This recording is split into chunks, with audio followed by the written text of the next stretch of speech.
देखो रिकॉर्डिंग का मैसेज गया है और स्क्रीन शेयर है। Yes ma'am. Yes ma'am. ठीक है। अच्छा देखो, हम लोग AS10 कर रहे थे, जिसका कंसेप्ट तो लगभग हम लोगों ने कंप्लीट कर लिया है। अब जो क्वेश्चन कर रहे थे उसमें देखो जो बाकी है वो हम करवा रहे हैं। जैसे कि लास्ट दिन हम लोगों ने यहाँ पर ये वाला प्रैक्टिकल क्वेश्चंस जो है, इसमें क्वेश्चन नंबर 12 कंप्लीट कर लिया था। ठीक है, कि कौन से हेड में कौन सा जो है एक्सपेंस जाएगा। यहाँ पर हेड और आइटम्स था। ठीक है, कौन सा आइटम जाएगा। अभी हम लोग क्वेश्चन नंबर 13 से करेंगे। और अभी लगभग जितना क्वेश्चन करेंगे ना, इसमें तुम लोग को कैलकुलेशन वगैरह भी दिखेगा, लेकिन हाँ ऑब्वियसली जो लॉ है, जो प्रोविजन है, उसके अकॉर्डिंग ही हमें चलना है। देखो क्या बोला है, ABC limited is installing a new plant at its production facility।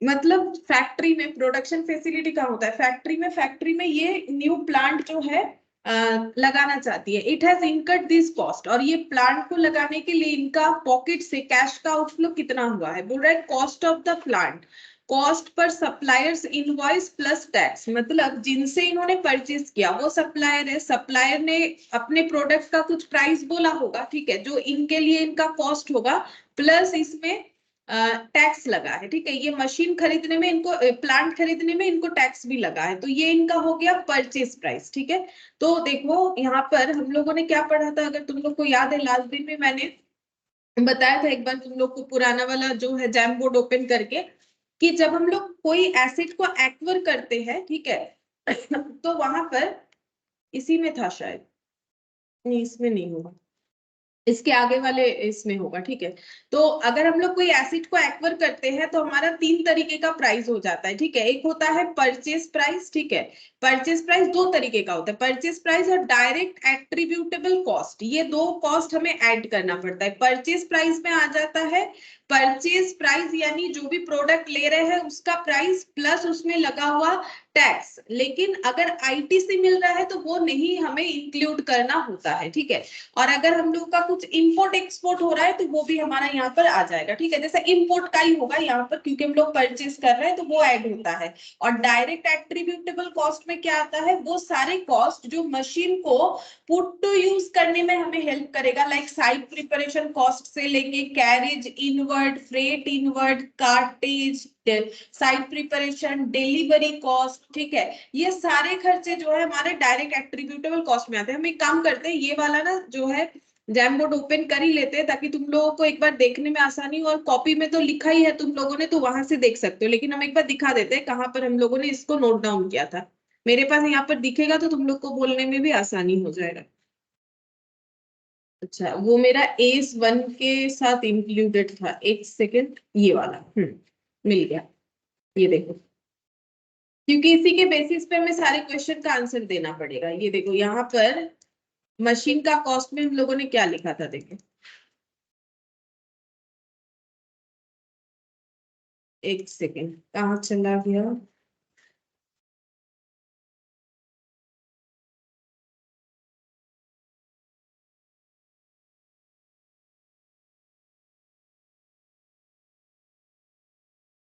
ये देखो यहाँ पर, ठीक है, रिकॉग्निशन सिस्टम, जिसमें परचेज, अगर परचेज पीपी है, 3 तरीके का पीपीई होगा। जैसे ये वाले क्वेश्चन के अकॉर्डिंग हमारा परचेज पीपीई है। ठीक है, तो परचेज में क्या आएगा, परचेज प्राइस आएगा इंक्लूडिंग ड्यूटीज टैक्सेस। लेकिन अगर आईटीसी मिल रहा है तो इंक्लूड मत करो। अगर सप्लायर ने कोई डिस्काउंट दिया है, रिबेट दिया है, तो उसे माइनस कर दो। कोई ट्रेड डिस्काउंट है तो उसे हम लोग कंसीडर नहीं करते हैं। नॉर्मली जैसे परचेज प्राइस डिसाइड किया जाता है, ये वाला। ठीक है, और उसके बाद कोई भी direct attributable cost, direct attributable cost का मतलब वो सारे कॉस्ट जो एसेट को हम लोग जैसा चाहते हैं वैसा यूजेबल बनाने में हमें हेल्प करेगा। तो देखो क्या लिखा हुआ था, to bring the assets to its present location. Present location में लाना पड़ेगा, क्योंकि जहां एसेट खरीदे वहां थोड़ी ना यूज करना है, हमें उसे फैक्ट्री में लेके आके लगाना है। And condition necessary to make it capable of being used in manner as intended by the management, management जैसा चाहती है वैसा यूज करने के लिए जो भी और खर्चे करने पड़ेंगे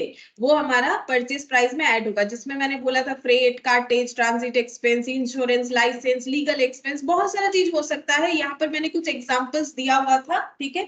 और ये तुम लोग को पढ़ के समझना पड़ेगा कि ये कॉस्ट हमारा डायरेक्ट एट्रीब्यूटेबल कॉस्ट होगा कि नहीं। और एक चीज बताया था मैंने, अगर हम लोग डीकमीशनिंग या डिसमेंटलिंग कॉस्ट लेते हैं तो उसका हमें प्रेजेंट वैल्यू लेना पड़ेगा, जिसका एग्जांपल मैंने क्या दिया था, अगर हम लोग किसी के प्लेस को एज ए रेंटेड प्लेस लेते हैं, ठीक है, और उनके वहां पर स्ट्रक्चर में कोई चेंजेस करते हैं क्योंकि हमें नीड है हमारे मशीन्स या प्लांट को लगाने के लिए, लेकिन हमें जो लैंडलॉर्ड या ओनर है वो अगर हमें ऐसा बोल देता है ठीक है आप 15 इयर्स का रेंट ले रहे हो, ले लो, आप जो भी चेंज करना चाहते हो जैसा आपको चाहिए आप वैसा बना लो, लेकिन आप जब इस जगह को छोड़ दोगे 15 साल बाद, 15 साल का रेंट का एग्रीमेंट है, तो आप वैसे ही बना देना जैसा मेरा स्पेस था, ठीक है। तो उसको एज इट इज बनाने का जो खर्चा होगा उसका प्रेजेंट वैल्यू लेना पड़ेगा, क्योंकि उसे भी हम लोग आज ही सोचेंगे कि 15 साल बाद मेरा जितना खर्चा होने वाला है उसका आज का वैल्यू क्या है, वो भी मेरा ऐड होगा परचेज पीपी के प्राइस में। तो तीन चीज ऐड होगा, ठीक है।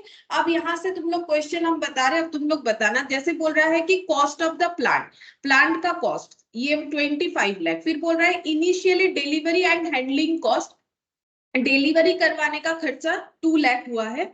अच्छा, इसके बाद बोला है cost of site preparation, consultant used for advice on the acquisition of the plant, मतलब साइट प्रिपरेशन का मतलब होता है कि जहां पर हम लोग लगवाना चाह रहे हैं वहां पर उसके जैसा लोकेशन बना रहे हैं, ठीक है, कि ये प्लांट इस जगह पे लगाएंगे, that is called site preparation, ठीक है, जहां उसे लगाना है।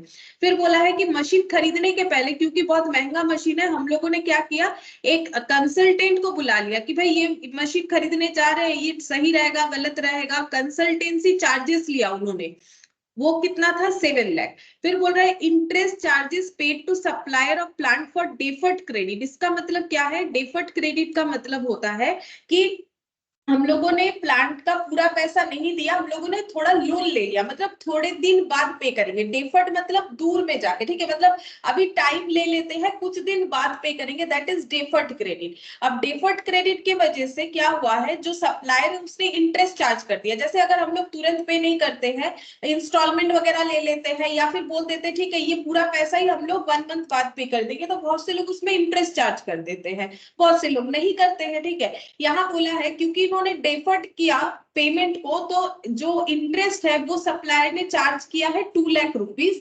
और यहाँ पर बोला है estimated dismantling cost to be incurred after 7 years, अभी जो मैंने बताया कि जहां पर ये प्लांट को लगवा रहे हैं 7 साल बाद जब उसे डिसमेंटलिंग किया जाएगा उसका खर्चा, आज का खर्चा 7 साल बाद जो खर्चा होगा उसका आज का वैल्यू बोल रहा है 3 लाख है, ठीक है, present value of that expense.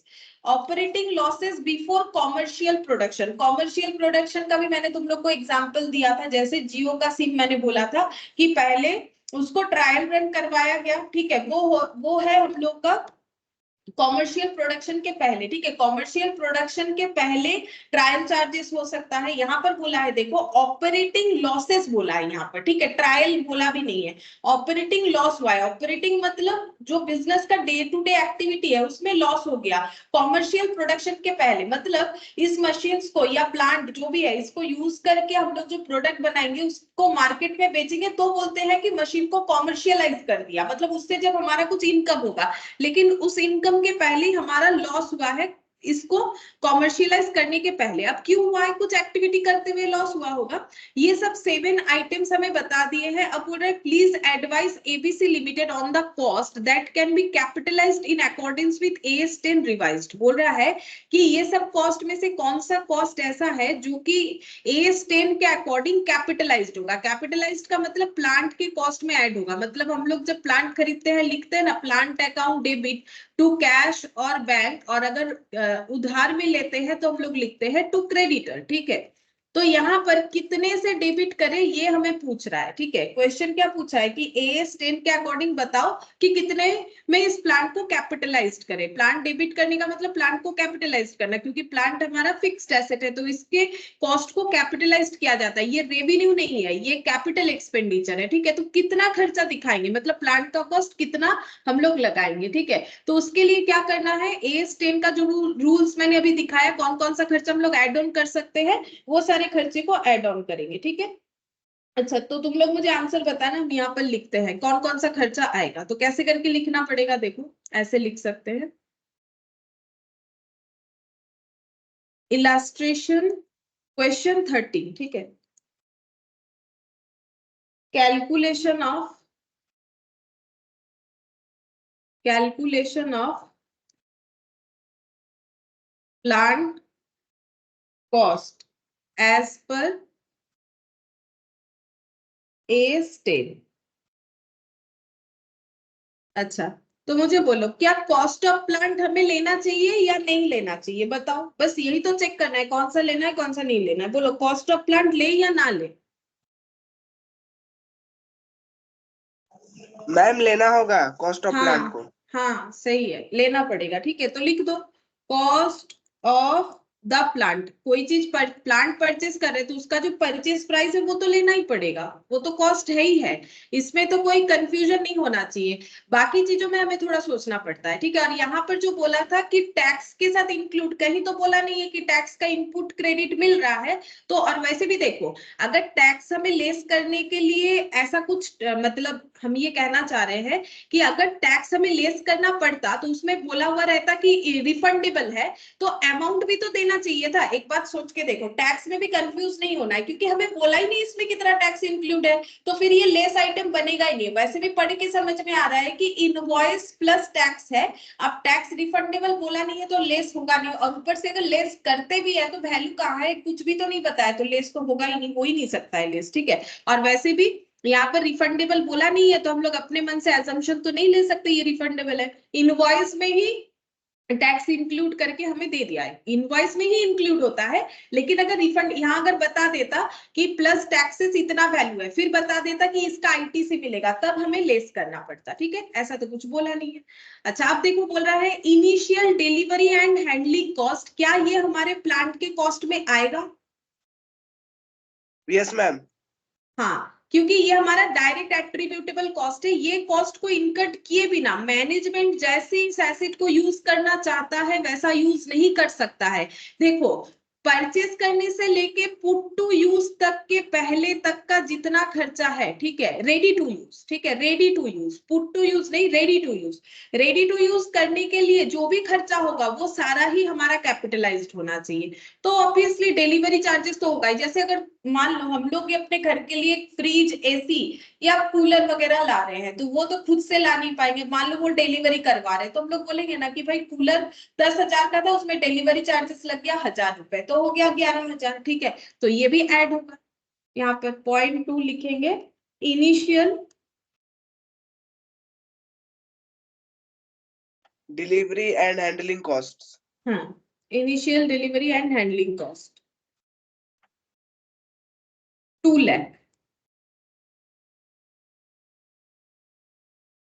2 lakh हो जाएगा, ठीक है। अब नेक्स्ट देखते हैं क्या बोला था, कॉस्ट ऑफ साइट प्रिपरेशन। क्या ये खर्चा आएगा, cost of site preparation? Yes ma'am, cost of site preparation में भी तो मेरा ही खर्चा जा रहा है। हाँ हाँ, ये नहीं, खर्चा तो वही करेगा जो खरीद रहा है। कॉस्ट ऑफ साइट प्रिपरेशन के बिना क्या हम लोग मशीन को जैसा चाहते वैसा यूज कर सकते हैं? नहीं कर सकते हैं, इसीलिए आएगा। ये देखो, मैंने यहाँ पर एक एग्जांपल दिया, प्लांट मशीनरी परचेस कर लिया, फिर ट्रांसपोर्टेशन के थ्रू से उसे लेके गए, और पहले सप्लायर के वहां से लोड किया मशीन को, फिर ट्रांसपोर्ट के थ्रू से लेके गए, अनलोड किया, फैक्ट्री में लेके गए, साइट प्रिपरेशन किया।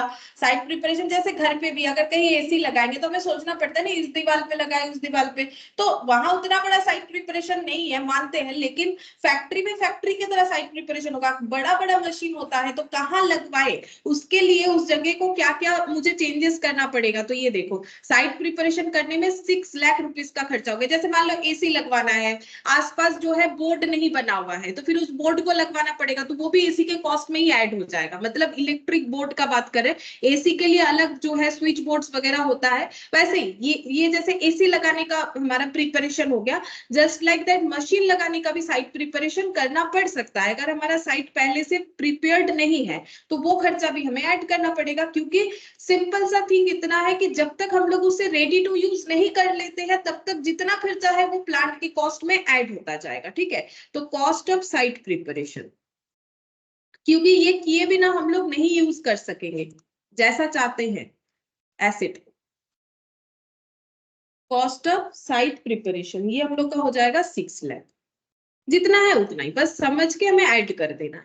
फिर बोला है consultant used for advice on the acquisition of the plant. Plant को खरीदने के पहले किसी से कंसल्ट कर लिया कि ये प्लांट खरीदना सही रहेगा नहीं रहेगा, तो उन्होंने बोला कि मेरा जो है कंसल्टेंट जो है यूज, जिनको हम लोगों ने अपॉइंट किया था उन्होंने अपना 7 लाख खर्चा लिया। तो बोलो ये खर्चा क्या होगा? मैम ये खर्चा भी ऐड करना पड़ेगा क्योंकि ये मशीन अभी तक तो हम लोग यूज में रखे नहीं है, इसको हाँ सही, यही वाला पॉइंट तुम लोग को दिमाग में रखना है कि यूज के पहले जो खर्चा है वो सारा ऐड होगा, बिल्कुल ये ऐड होगा। जैसे घर के लिए मान लो खरीदना चाहते हो, एक अच्छा लैपटॉप ही खरीदना चाहते हो, अब सोच रहे हो कौन सा खरीदे, कौन सा अच्छा रहेगा हमारे लिए, तो हम लोगों ने सोचा किसी कंसल्टेंट से पूछ लेते हैं कि भाई कौन सा अच्छा रहेगा। ठीक है, तो उन्होंने सारा चीज बताने के बाद बोला कि मेरा तो काम यही है, हम तो ये कंसल्टेंसी का ही काम करते हैं, इसका फीस हम लेंगे 300 रुपए। ठीक है, तो फिर हम लोग क्या बोलेंगे, उसको खरीदा ही नहीं, उसके पहले ये खर्चा हो गया, तो वो 300 रुपए भी हमें अपने लैपटॉप के कॉस्ट में ऐड करना पड़ेगा। तो वैसे यहाँ पर 7 लाख है तो ऐड करेंगे। देखो यही वाला पॉइंट तुम लोग को समझना है कि इसी के बेसिस पे हम लोग कर सकते हैं। कंसल्टेंट फी ऐसे लिख देते हैं 7 लाख। अच्छा, फिर नेक्स्ट देखते हैं क्या बोला है। Interest charges paid to supplier of plant for deferred credit. ठीक है, अच्छा ये वाला देखो हम तुम लोगों को बताते हैं ये वाला होगा कि नहीं होगा, उसके पहले हम इसका पॉइंट बताते हैं कि कौन से पॉइंट के बेसिस पे बोला जा सकता है। देखो यहाँ पर मैंने एक पॉइंट बोला था, बोरोइंग कॉस्ट।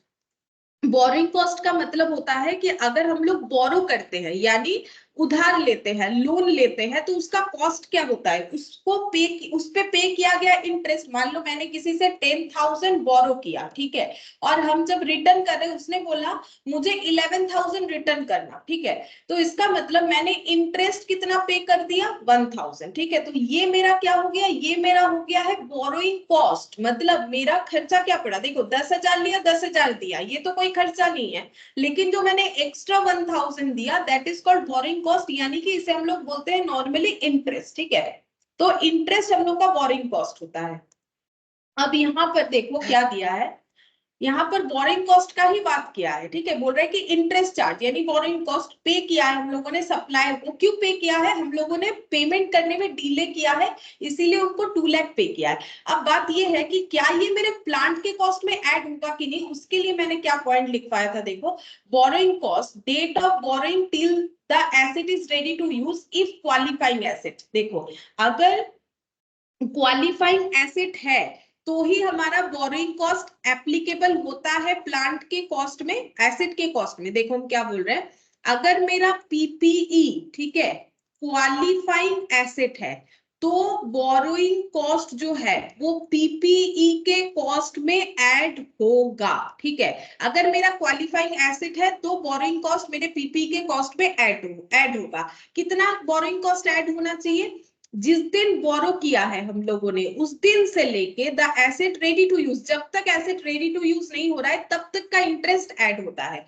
अब क्वेश्चन ये है, हमें तो यहाँ बोला नहीं है कि क्वालिफाइंग एसेट है कि क्वालिफाइंग एसेट नहीं है, तो एक्चुअली बोरोइंग कॉस्ट का हमारा अलग एएस है जहां पर क्वालिफाइंग एसेट को डिफाइन किया गया है, एएस 10 में इसको डिफाइन नहीं किया गया है। ठीक है, लेकिन इतना याद रखो कि अगर हम लोग कोई क्वेश्चन में मेंशन नहीं किया है कि क्वालिफाइंग एसेट है या नहीं है, तो ऑलवेज एज्यूम कि क्वालिफाइंग एसेट नहीं है। ठीक है, हम लोगों को क्या समझना है, अगर हमें क्वेश्चन में नहीं बोला है कि क्वालिफाइंग एसेट है या नहीं है, तो हम लोग हमेशा मानेंगे कि ये क्वालिफाइंग एसेट नहीं है। अगर क्वालिफाइंग एसेट होगा तो हमें क्वेश्चन में बताएगा कि ये क्वालिफाइंग एसेट है। तो क्योंकि क्वेश्चन में नहीं बताया है तो ये क्वालिफाइंग एसेट नहीं है, और ये क्वालिफाइंग एसेट अगर नहीं है तो इंटरेस्ट हमारा ऐड नहीं होने वाला। ठीक है, इंटरेस्ट ऐड नहीं होगा। तो ये पॉइंट तुम लोग को याद रखना पड़ेगा, और इसका हम लोग नीचे नोट भी दे देंगे। ठीक है, तो इंटरेस्ट वाला पॉइंट इसीलिए नहीं आएगा बिकॉज ये क्वालिफाइंग एसेट नहीं है। कैसे पता चला, क्योंकि हमें ऐसा एजम्पशन के साथ क्वेश्चन करना होता है कि अगर क्वेश्चन में क्वालिफाइंग एसेट है या नहीं है, कुछ नहीं बोला है, तो assume to be not qualifying asset. ठीक है, तो ये हमारा नहीं आएगा। ठीक है, अच्छा, अब इसका हम नोट लिखवा देंगे। चलो लिखवा देते हैं, 5th नंबर वाला नहीं आएगा, ये हम लिखवा देते हैं। यहाँ पर थोड़ा जगह रख देते हैं, यहाँ पर एक नोट लिख देते हैं। ठीक है, interest charge on deferred credit item on deferred credit terms to the supplier of the plant not a qualifying asset. Qualifying asset of rupees 2 lakh and of rupees 2 lakh. Interest charge on deferred credit term to the supplier of the plant not a qualifying asset of rupees 2 lakh is not regarded as directly attributable cost, क्योंकि ये तो purchase cost तो है नहीं, तो बचा क्या, directly attributable cost. इसे हम लोग डायरेक्टली एट्रीब्यूटेबल कॉस्ट नहीं मानेंगे, एंड दस can't be capitalised. Interest charged on deferred credit terms to the supplier of the plant of rupees 2 lakh is not regarded as directly attributable cost and thus can't be capitalized. तुम लोग अपने language में कैसे भी लिख सकते हो, बस इतना लिखना है, क्योंकि ये क्वालिफाइंग एसेट नहीं है तो ये डायरेक्टली एट्रीब्यूटेबल कॉस्ट नहीं होगा, तो ये प्लांट के कॉस्ट में ऐड नहीं होगा। बाकी इंग्लिश तुम लोग अपने हिसाब से अच्छा लिख लो। ठीक है, ये मैंने अपने हिसाब से लिखवा दिया, तुम लोग अपने हिसाब से लैंग्वेज कुछ भी यूज करके लिख सकते हो। कंसेप्ट यही होना चाहिए कि हाँ ये क्यों नहीं होगा, बिकॉज ये क्वालिफाइंग एसेट नहीं है। ठीक है, इसी वजह से। बाकी तुम लोग लैंग्वेज इसमें चेंज कर सकते हो। अच्छा, अब नेक्स्ट देखो कौन सा एक्सपेंस है। बोल रहा है कि estimated dismantling cost to be incurred after 7 years. 7 years बाद जो क्या बोलते हैं उसे, डिसमेंटलिंग कॉस्ट जो है वो लगने वाला है, उसका खर्चा है 3 लाख। ठीक है, तो क्या ये हमारा ऐड होगा? Yes ma'am. हाँ, ये तो सेपरेटली। हाँ बोलो,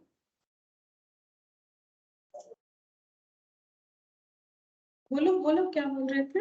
सही बोला है, ऐड होगा तो। हाँ, रीजन बोलो जो बोल रहे थे।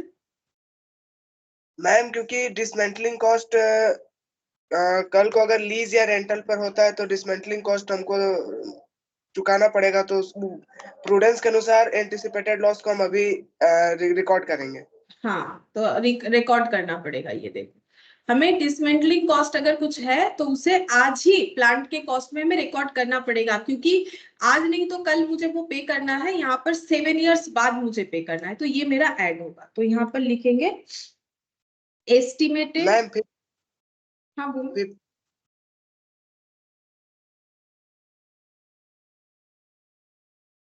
बोलो क्या बोल रहे हो? कुछ नहीं मैम, ओके ओके।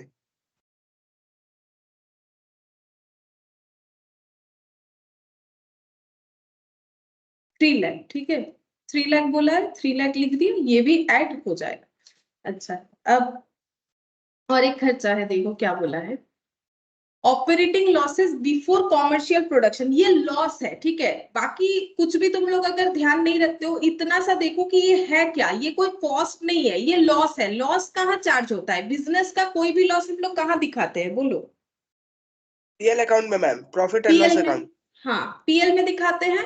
तो क्या ये मतलब प्लांट के कॉस्ट में हमारा ऐड होगा? पहला बात तो ये तो मेरा लॉस है, यानी नेगेटिव आइटम है। क्या ये प्लांट के कॉस्ट में हमारा जाएगा? No ma'am. नहीं, ये हम लोग के पीएल में जाएगा। ये बिजनेस का मतलब एक पार्ट है, मतलब हम लोग ऑपरेट कर रहे थे, ऑपरेटिंग लॉसेस हो गया, ठीक है। तो ये हम लोगों को डायरेक्टली पीएल में दे देना है, ठीक है। तो यहाँ पर लिख देते हैं operating losses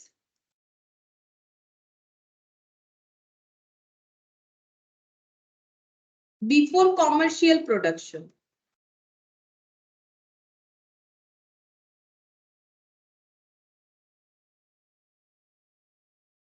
₹4 lakh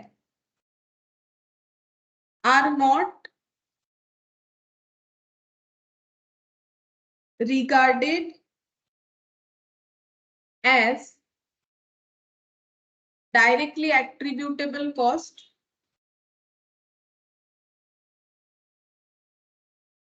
directly attributable cost, and can't be capitalized. It should be write off या फिर रिटर्न ऑफ लिखो, it should be written off to statement of PL,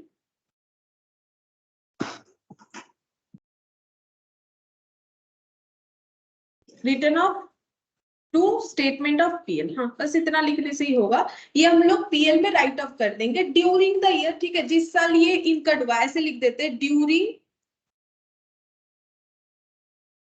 the year it incurred, ठीक है। जब जब जिस पीरियड में ये इनकर्ड होगा, उसी पीरियड में हम लोग इसे पीएल में राइट ऑफ कर देंगे, मतलब पीएल के डेबिट में इसे रिकॉर्ड कर देंगे कि टू ऑपरेटिंग लॉसेस बोल के, और ये एक्सपेंस हम लोग का राइट ऑफ हो जाएगा, ठीक है।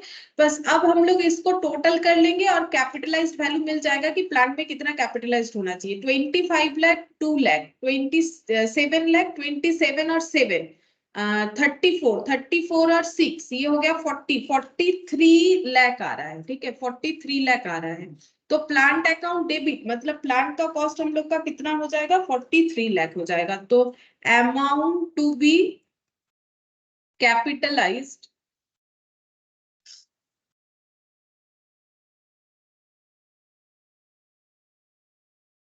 टू पीपीई, पीपीई में प्लांट में अमाउंट जो कैपिटलाइज्ड होने वाला है वो है हम लोग का 43 लाख, ठीक है। 43 लाख हम लोग का कैपिटलाइज्ड होगा। तो ऐसे क्वेश्चन हमें इस तरीके से करने हैं, और साथ ही साथ नोट भी दे देना है कि कौन सा कॉस्ट आएगा, कौन सा नहीं आएगा, ठीक है। अच्छा, अब हम लोग नेक्स्ट वाला क्वेश्चन देखते हैं। देखो इसमें क्या बोला है, बोल रहा है कि Orco Limited purchased machine for 3,000 lakh.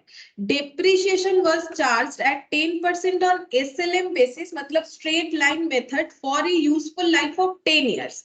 At the end of 4 years, the machine was revalued to 2,700 lakh and the same was adopted. What will be the carrying amount of the asset at the end of 5th year and year 6? Assume no change in useful life. बताते हैं question क्या बोला है, पहले इसको एक बार अपने हिसाब से समझाते हैं। देखो एक एक पॉइंट यहाँ पर पहले लिखते हैं क्वेश्चन नंबर 14। देखो क्या बोला है कि एक मशीन है, ठीक है। मशीन परचेस किया है 3,000 लाख से, तो हम यहाँ पर लिखते हैं परचेस प्राइस, ठीक है। परचेस प्राइस, परचेज प्राइस है 3,000 लाख, ठीक है। 3,000 लाख मशीन है, 3,000 लाख, ठीक है। मैंने एल लिख दिया। अच्छा, फिर क्या बोला है, डेप्रिसिएशन चार्ज किया है इन्होंने 10% एसएलएम बेसिस, ठीक है। अब एसेट है तो डेप्रिसिएशन मतलब फिक्स्ड एसेट है तो डेप्रिसिएशन तो होगा। डेप्रिसिएशन के लिए मेथड एडॉप्ट किया है इन्होंने एसएलएम, जो कि है हम लोग का 10% पर एनम कुछ नहीं बोला है तो पर एनम ही होगा। देखो 10% के पीछे कुछ नहीं बोला है, ईयरली या फिर क्या, अगर कुछ नहीं बोला जाता है तो नॉर्मल सा बात है कि पर एनम ही होगा, ठीक है। और यूजफुल लाइफ, तो एस्टिमेटेड यूजफुल लाइफ बोलते हैं। एस्टिमेटेड यूजफुल लाइफ 10 इयर्स, मतलब मशीन खरीदने के बाद इनका एजम्पशन है कि ये मशीन ये लोग 10 इयर्स यूज कर लेंगे, ठीक है। अच्छा अब देखो क्या बोल रहा है, at the end of 4th year the machine was revalued. 4th year में जाके इन्होंने मशीन को रीवैल्यू किया, मतलब फर्स्ट ईयर यूज किया, सेकेंड ईयर यूज किया, थर्ड ईयर यूज किया, उसके बाद बोला है at the end of 4th year. अच्छा 4th ईयर के एंड में, देखो मैंने यहाँ पर 4 ईयर बना लिया, 4th ईयर के एंड में यहाँ पर क्या डिसाइड हुआ है, यहाँ पर इन्होंने मशीन को रीवैल्यूड किया है 2700 लाख पे। तो मशीन का वैल्यू, मशीन जो है वो रीवैल्यूड हुआ है 2700 लाख पे, ठीक है। अच्छा अब ये 2700 लाख पे जो मशीन रिवैल्यूड हो रहा है, ये तो रिवैल्यूएशन के बाद हो रहा है, लेकिन एसेट को यूज करने के बाद 4th ईयर के एंड में एसेट का कुछ एक कैरिंग वैल्यू तो होगा। मतलब यहाँ पर जब हम लोग डेप्रिसिएशन चार्ज किए, फिर यहाँ पर एसेट का वैल्यू कितना था 3000 लाख, डेप्रिसिएशन चार्ज हुआ, उसका वैल्यू चेंज हुआ, फिर डेप्रिसिएशन चार्ज हुआ, वैल्यू चेंज हुआ, फिर डेप्रिसिएशन चार्ज हुआ, वैल्यू चेंज हुआ, फिर डेप्रिसिएशन चार्ज हुआ, वैल्यू चेंज हुआ, फिर उसके वैल्यू को रिवैल्यूट किया गया है। अब रिवैल्यूएशन ज्यादा मतलब प्रॉफिटेबल हुआ कि लॉस, वो तो जब तक हमें पता नहीं चलेगा कि नॉर्मल डिप्रिशिएशन होते होते उसका वैल्यू कितना हुआ था, तब हम लोग पता कर पाएंगे कि ये जो रिवैल्यूएशन हुआ है ये अपवर्ड हुआ है कि डाउनवर्ड हुआ है, ठीक है। अच्छा फिर क्या बोला है, अभी हम जस्ट लिख रहे हैं क्वेश्चन में क्या क्या बोला है। फिर बोल रहा है same and the same was adopted, मतलब ये ही मशीन का वैल्यू अब से अडॉप्ट कर लिया जाएगा, ठीक है, ये बोला जा रहा है। What will be the carrying amount of the asset eight the end of 5th year, 5 साल के एंड में एसेट का कैरिंग अमाउंट क्या होगा। कैरिंग अमाउंट का मतलब आफ्टर डिप्रिशिएशन वैल्यू, तो 1 2 3 4 यहाँ पर कैरिंग अमाउंट क्या होगा, ये पहला क्वेश्चन है, यहाँ पर पूछ रहा है कैरिंग अमाउंट क्या होगा, कैरिंग अमाउंट क्या होगा, ये पहला क्वेश्चन है 5th ईयर के एंड में। As well as 6th year के एंड में भी क्या है, सेम क्वेश्चन पूछा है। यहाँ पर कैरिंग अमाउंट क्या होगा, कैरिंग अमाउंट ये क्या होगा, ये हमें पूछा है, ठीक है। ये हम लोग का हो गया 6th ईयर के एंड में। अच्छा और क्या बोला है, as if no change in useful life, तो यूजफुल लाइफ जो 10 इयर्स इन्होंने माना था, इसमें इन्होंने कोई चेंजेस नहीं किया हुआ है, ठीक है। तो देखो हम पहले इस ड्रॉ में ही क्वेश्चन को करके तुम लोग को दिखा देते हैं, फिर हम प्रेजेंटेशन भी बोल देते हैं कैसे करके तुम लोग लिख पाओगे। देखो सबसे पहले यहाँ पर हम लोग लगाते हैं, चलो डिप्रिशिएशन। देखो यहाँ पर पहले ये 3000 लाख है, तो डेप्रिशिएशन पर एनम कितना होगा, पहले ये कैलकुलेट करते हैं, क्योंकि स्ट्रेट लाइन मेथड है तो हर साल एक ही जैसा डेप्रिशिएशन होगा। तो डेप्रिशिएशन पर एनम कितना हो जाएगा, कैसे करके निकालेंगे हम लोग, ये देखो। अगर हमें देखो नॉर्मली एसएलएम मेथड में कैसे डेप्रिशिएशन निकालते हैं, original cost minus scrap divided by estimated useful life, लेकिन इस क्वेश्चन में स्क्रैप हमारा जीरो है, कुछ नहीं बोला है, तुम लोग जीरो मान सकते हैं। ओरिजिनल कॉस्ट 3000 लाख है और एस्टिमेटेड यूजफुल लाइफ 10 इयर्स है, तो उसके अकॉर्डिंग तो हम लोग का आ रहा है यहाँ पर 330 लाख करके आ रहा है, ठीक है। और यहाँ पर परसेंटेज भी दिया हुआ है, तो जब हमें परसेंटेज और ये दोनों दिया हुआ रहता है तो हम लोग परसेंटेज को ही फॉलो करते हैं, ठीक है। तो यहाँ पर डिप्रिशिएशन कैसे निकालेंगे, 3000 लाख इंटू 10% पर एनम, ठीक है। जब परसेंटेज और एस्टिमेटेड यूजफुल लाइफ दोनों दिया है, देखो बाकी सारे मेथड में तो परसेंटेज हमें लगता ही है नॉर्मली, एटलीस्ट WTV मेथड तो परसेंटेज से ही होता है, उसमें तो हमारा original cost scrap divided by estimated useful life करके नहीं होता है। यहाँ पर अगर रेट है तो तुम लोग रेट से करोगे तो भी सेम आंसर ही आएगा। हाँ बोलो। Excuse me ma'am.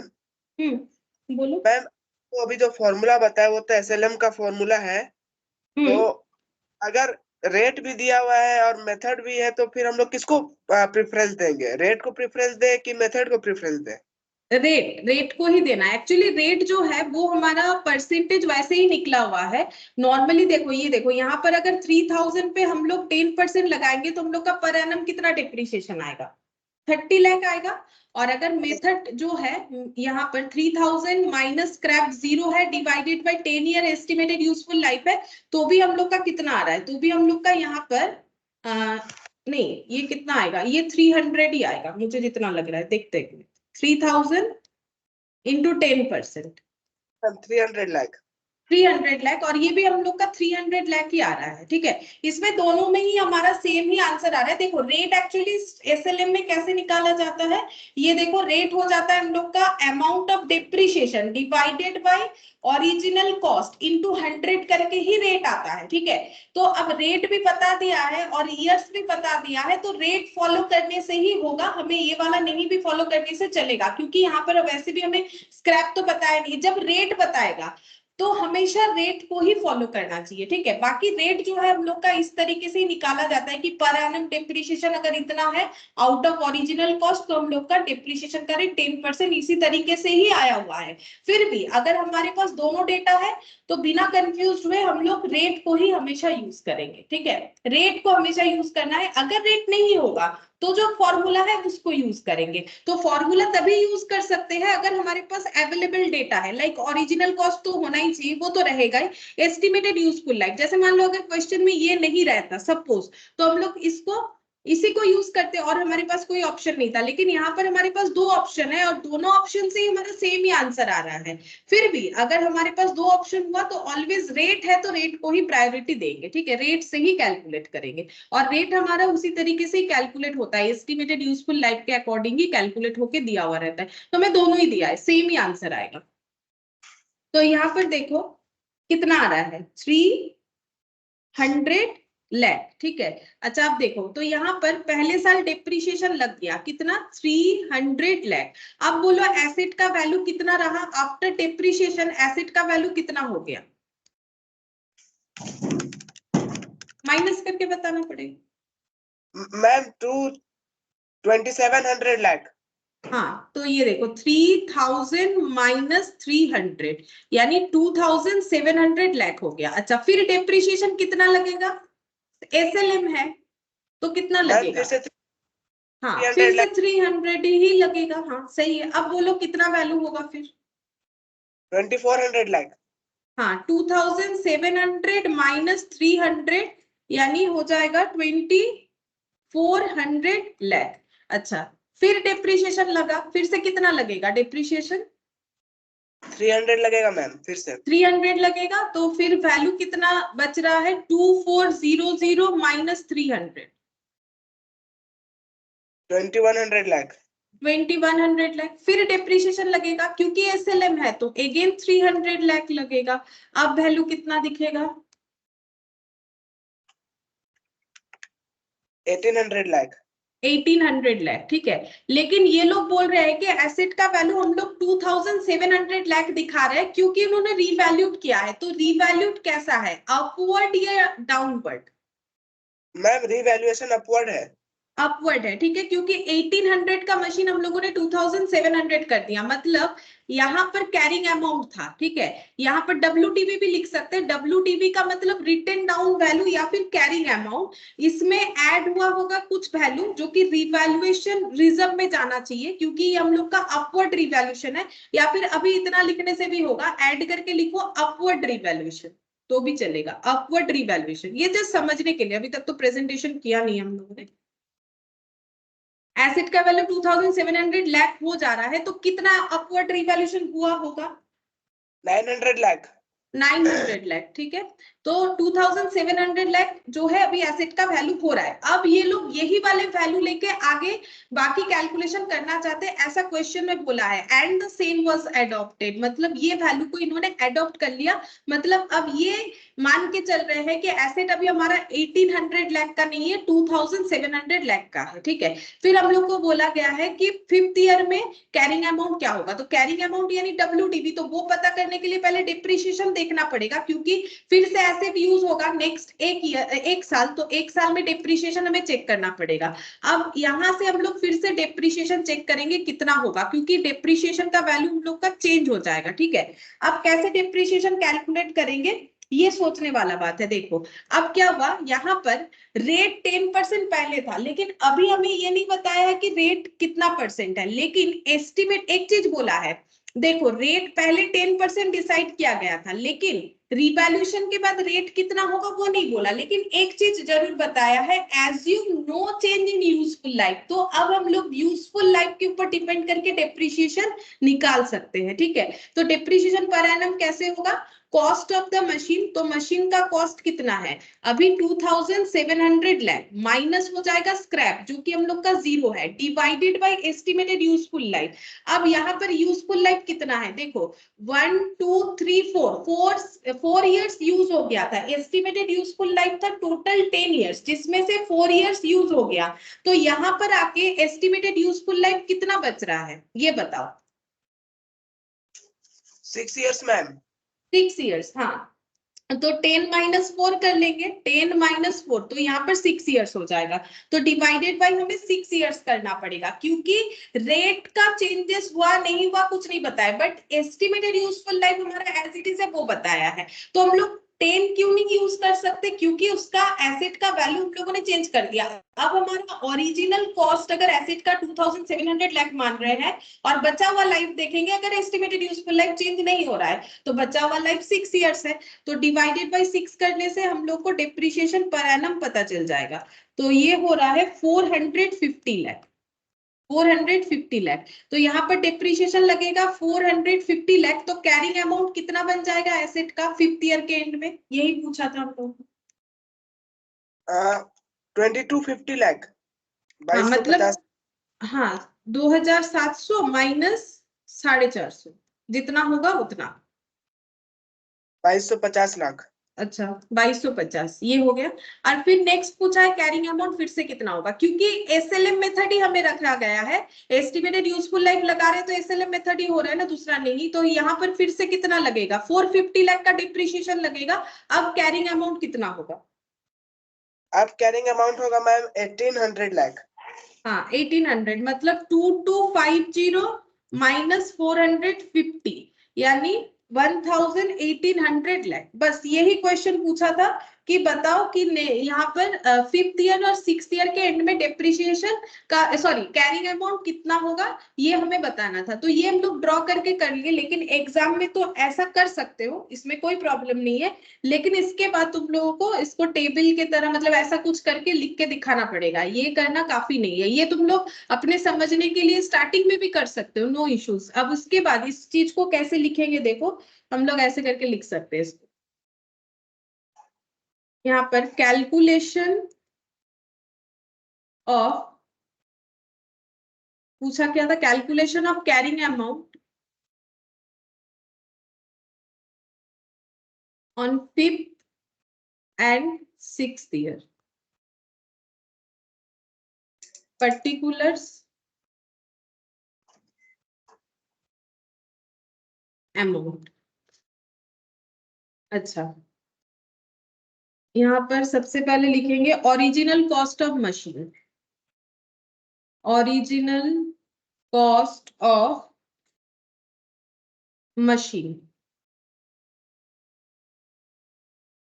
3000 इन लैख लिख देते हैं, तो बार बार मुझे लैख यहाँ पे लिखना नहीं पड़ेगा, 3000 ठीक है। फिर यहाँ से लेस करना पड़ेगा डेप्रिसिएशन फॉर, ये देखो कितने ईयर का डेप्रिसिएशन लेस करेंगे 1 2 3 4 ठीक है, और 4 साल क्योंकि डेप्रिसिएशन एसएलएम है तो 300 इंटू 4 करने से ही होगा। ये मैंने समझाने के लिए पहले ब्रेक करके दिखाया ताकि तुम लोग आसानी से क्वेश्चन को समझ जाओ क्या बोल रहा है। तो डेप्रिसिएशन डायरेक्टली हम लोग 300 इंटू 4 ईयर्स के लिए कर देते हैं। तो यहाँ पर लिखते हैं डेप्रिसिएशन फॉर 4 ईयर्स, क्योंकि 4 ईयर्स तक कोई चेंजेस नहीं था, एक ही जैसा डेप्रिसिएशन चार्ज हो रहा था। तो कैसे निकालेंगे हम लोग, ₹3000 लाख इंटू 10% इंटू 4 करने से ही पता चल जाएगा, ठीक है, इंटू 4। तो 10% करने से 300 लाख आ रहा है, इंटू 4 करने से 1200 हो जाएगा। ये देखो ये 4 बार ऐड करने से 300 300 300 300, तो वही होगा 300 इंटू 4 यानी कि 1200 लाख। तो 4th ईयर के एंड में हम लोग का बुक वैल्यू या फिर बोल सकते हो WDV या कैरिंग अमाउंट, बुक वैल्यू भी बोल सकते हैं, मतलब वो वैल्यू जो हम लोग बैलेंस शीट में दिखाते हैं। तो डिप्रिसिएशन होने के बाद 4th ईयर के एंड में बैलेंस शीट में ये दिख रहा होगा, ये वाला वैल्यू 1800 ठीक है, तो ये माइनस करने से 1800 ही आएगा। यहाँ पर लिखेंगे book value eight the end of 4th year, ठीक है। अच्छा, अब इसके बाद इन्होंने डिसाइड किया कि रिवैल्यूएशन करेंगे, क्योंकि अपवर्ड रिवैल्यूएशन था तो यहाँ पर लिख देते हैं रिवैल्यूएशन अपवर्ड, ठीक है।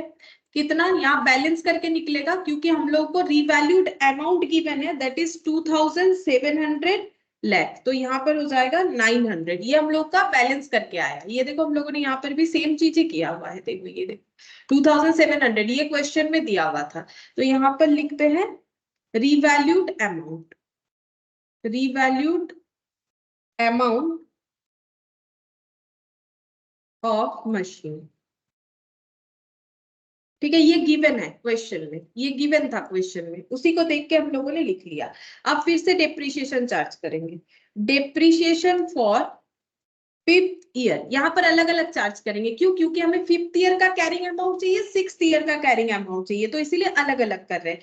तो 5th ईयर डिप्रिसिएशन हो जाएगा 2700 डिवाइडेड बाय यहाँ पर 6 इयर्स, ठीक है। और 6 इयर्स कैसे आया ये मैंने तुम लोग को यहाँ पर समझा दिया है। बचा हुआ एस्टिमेटेड यूजफुल लाइफ में तो कोई चेंज नहीं हो रहा है, तो इसका मतलब यहाँ पर हम लोग का डिप्रिसिएशन लग रहा है 450 लाख। तो बचा हुआ अमाउंट हो जाएगा 2250। तो मिल गया पहला answer, carrying amount at the end of 5th year, ठीक है। फिर डेप्रिसिएशन, क्योंकि और एक बार पूछा है carrying amount, depreciation for 6th year, क्योंकि एसएलएम है तो सेम होगा, यानी कि 450 लाख ही होगा। माइनस करने से वैल्यू आ गया 1800। Carrying amount at the end of 7 years, sorry 6th year, carrying amount at the end of 6th year, ठीक है। कैसे आंसर करना है वो अगर समझ में आ जाता है तुम लोगों को, तो फिर प्रेजेंटेशन तो धीरे धीरे कर ही लोगे। प्रेजेंटेशन इतना तो हो ही जाएगा, पर्टिकुलर लिखना है, अमाउंट लिखना है और ऐसे दिखाना है डेटा लाइन बाय लाइन, ठीक है। क्योंकि डेप्रिसिएशन है तो फिर 1st ईयर 2nd ईयर ऐसे करके ही होगा, और प्रेजेंटेशन करने से ये क्वेश्चन बन जाएगा। बाकी ये तुम लोग एग्जाम में भी कर सकते हो, उसके बाद ये करना पड़ेगा, क्योंकि उसमें देख के तो मतलब कॉपी चेक जब होगा तब तो ये वाला तो रफ वर्क ही माना जाएगा। बाकी तुम लोग उसको कर सकते हो, समझने के लिए कोई प्रॉब्लम नहीं है। तो इस तरीके से हमें आंसर देना पड़ेगा, ठीक है। तो ये हम लोग का हो गया सेकंड वाला, यानी कि क्वेश्चन नंबर 14। अब हम लोग क्वेश्चन नंबर 15 करेंगे, ठीक है। अच्छा देखो क्वेश्चन नंबर 15 में क्या बोला है।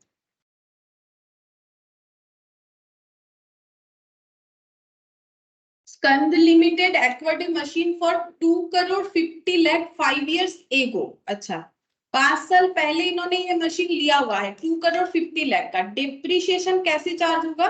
10% per annum on SLM basis. Straight line method में 10% पर एनम के बेसिस पे होता है। यूजफुल लाइफ बोला है 10 years, मतलब लगभग पहले वाले क्वेश्चन के तरह ही हम लोगों को दिया हुआ है, ठीक है। अच्छा फिर बोल रहा है at the beginning of 3rd year. क्या बोला है? बिगिनिंग ऑफ 3rd ईयर, मतलब 2nd ईयर के एंड होने के बाद द मशीन वाज रीवैल्यूड। कितने में? 3 करोड़, ठीक है, 3 crore with the surplus on revaluation being credited to revaluation reserve. बोल रहा है कि जो सरप्लस हो रहा है, सरप्लस हो रहा है रिवैल्यूएशन पे, मतलब रिवैल्यूएशन अपवर्ड हुआ होगा। वो तो हम लोग चेक करने से भी देख पाएंगे। बाकी क्वेश्चन हमें बता रहा है कि सरप्लस तभी होता है रिवैल्यूएशन करके अगर अपवर्ड रिवैल्यूएशन होता है। तो वो कहां पर दिया है? रिवैल्यूएशन रिजर्व में। ये मैंने बताया हुआ है तुम लोगों को कि हम लोग अपने एसेट पे डिप्रिसिएशन वगैरह जब अप्लाई करते हैं, 2 मॉडल होता है, एक कॉस्ट मॉडल होता है, एक रिवैल्यूएशन मॉडल। ये देखो हम दिखाते हैं कहां लिखा था हम लोगों ने, कॉस्ट मॉडल और रिवैल्यूएशन मॉडल, शायद यहां पर था, कॉस्ट मॉडल और रिवैल्यूएशन मॉडल। ये देखो कॉस्ट मॉडल, रिवैल्यूएशन मॉडल, ठीक है।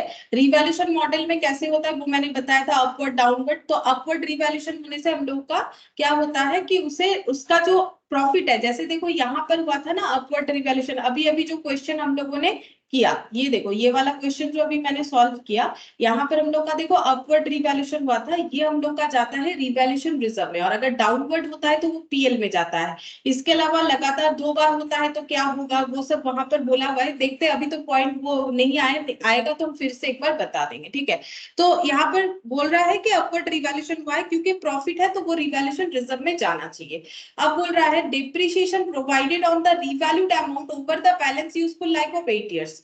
बोल रहा है डिप्रिसिएशन कैसे प्रोवाइड करना है, बोल रहा है कि जो रिवैल्यूड अमाउंट है यानी जो 3 करोड़ है उस पे हमें डिप्रिसिएशन चार्ज करना है, और बैलेंस यूजफुल लाइफ क्या लेना है 8 इयर्स। 8 इयर्स क्यों हो रहा है, क्योंकि फर्स्ट 2 ईयर डिप्रिसिएशन चार्ज करने के बाद थर्ड ईयर के स्टार्टिंग से इन्होंने ये डिसाइड किया था, तो बचा हुआ साल 8 इयर्स ही हुआ, क्योंकि टोटल यूजफुल लाइफ 10 इयर्स था, तो यहाँ पर 2 इयर्स और यहाँ 8 इयर्स, इसीलिए 8 इयर्स बोला है उसको। इसके पहले वाले क्वेश्चन में तो हमें कैलकुलेट करना पड़ रहा था, यहाँ तो सारा चीज कैलकुलेट करके दे ही दिया है। The machine was sold in the current year for 1,12,50,000। अच्छा, करंट ईयर में इस मशीन को बेच दिया गया है 1,12,50,000। करंट ईयर का मतलब कौन सा, करंट ईयर का मतलब हो रहा है सेकेंड ईयर के एंड में, ठीक है। करंट ईयर का मतलब क्या होगा, सेकेंड ईयर के एंड में, क्योंकि वहीं पर तो हम लोगों ने डिसाइड किया ना, यहाँ पर the machine was sold for the current year, हाँ करेंट ईयर मतलब तो यही होगा, for 1,12,50,000। Give the accounting treatment for the above in the companies account. तो ये सबका ट्रीटमेंट बताने बोला है। What will be the treatment if the machine faced only 42,50,000। मतलब मशीन को अगर इतने में बेचते, फेस्ड मतलब जो अमाउंट हमें मिलता, अगर मशीन को बेचने के बाद हमें ये मिलता तो क्या ट्रीटमेंट होगा, और इतने में अगर मशीन बेच दिया है तो क्या ट्रीटमेंट होगा, ये हमें बताने बोला है, ठीक है। फिर से हम क्वेश्चन का एक बार ड्रॉ करके दिखा देते हैं कि हमें क्या क्या बोला गया है, और कैलकुलेट करने के बाद हम प्रेजेंटेशन कर देंगे। देखो यहाँ पर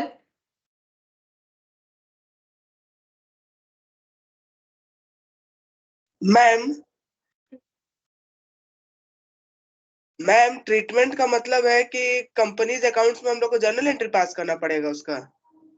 नहीं, ट्रीटमेंट का मतलब क्या करना पड़ेगा, जैसे ये भी तो ट्रीटमेंट था, ट्रीटमेंट मतलब क्या करना पड़ेगा कि कितना डिप्रिशिएशन होगा, जर्नल एंट्री नहीं, क्या क्या कैलकुलेट करके अमाउंट आएगा। Okay ma'am. अगर जर्नल एंट्री लिख भी देते हो नो इश्यूज, जैसे यहाँ पर डिप्रिसिएशन लगा, बट हमें जरूरी नहीं है जर्नल एंट्री करने का, जरूरत नहीं। ट्रीटमेंट का मतलब है कि कैसे उसका कैलकुलेशन करें, कितना अमाउंट आएगा वो बताना है। अच्छा देखो, पहले इन्होंने मशीन खरीदा है 2,50,00,000 का, कॉस्ट ऑफ मशीन 2,50,00,000 का। अच्छा 2,50,00,000।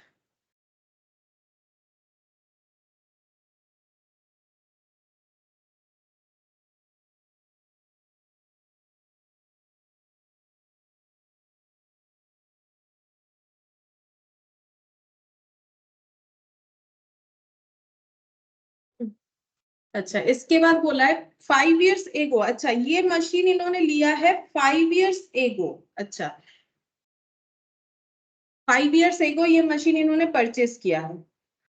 अच्छा इसके बाद बोल रहा है कि डेप्रिसिएशन एसएलएम बेसिस पे था, डेप्रिसिएशन इन्होंने मेथड एडॉप्ट किया SLM at the rate of 10% per annum है, और एस्टिमेटेड यूजफुल लाइफ है 10 इयर्स। अच्छा ये मशीन लेकिन 5 साल पहले खरीदा गया था, ठीक है। अच्छा फिर इसका तब इसका एस्टिमेटेड यूजफुल लाइफ इन्होंने 10 इयर्स लिया था eight the beginning of 3 years. अच्छा 3 इयर्स के स्टार्टिंग में, ठीक है। तो 1 2 और यहाँ पर, यहाँ ठीक है, बिगिनिंग ऑफ 3 इयर्स मतलब यहाँ हो जाएगा। At the beginning of 3 years the machine was revalued to 3 crore. तो यहाँ पर लिखते हैं रीवैल्यूड टू 3 करोड़।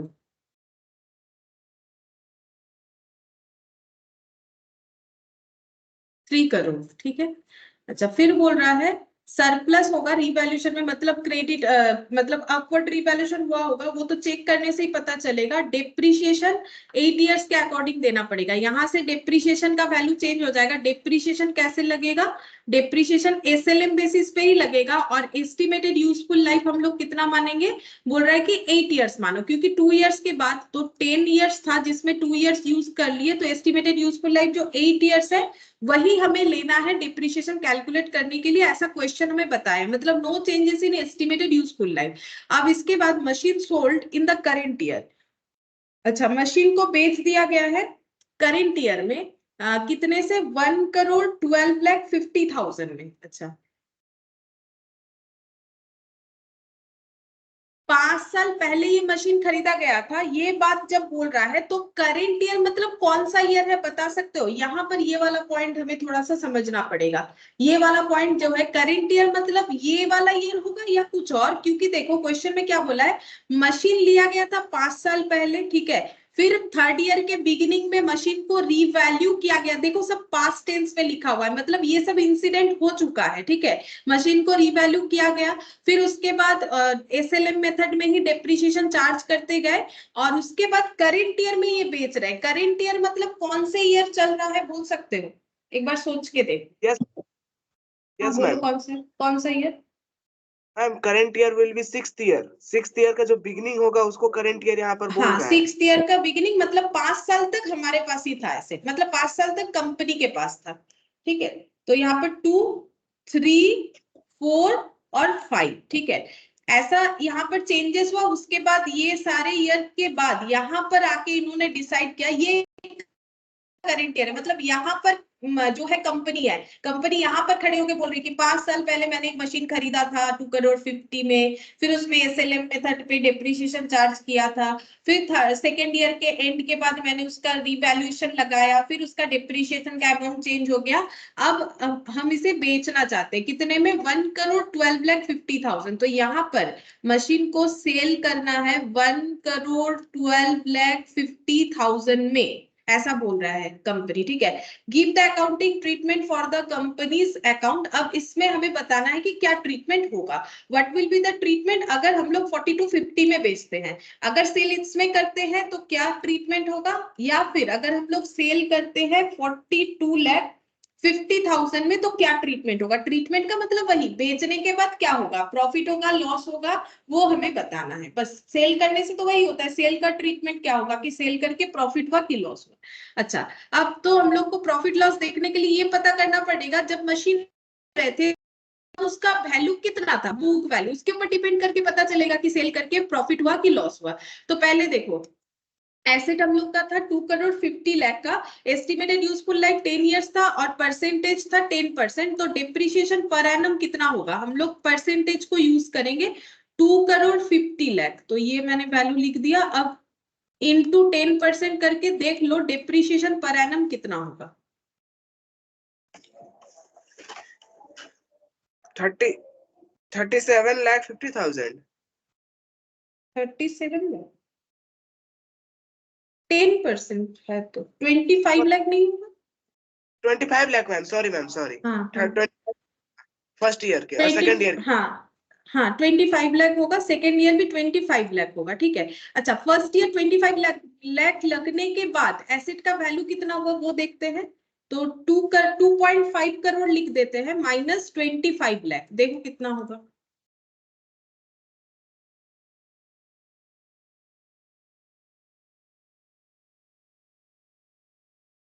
22,50,000 हो रहा है।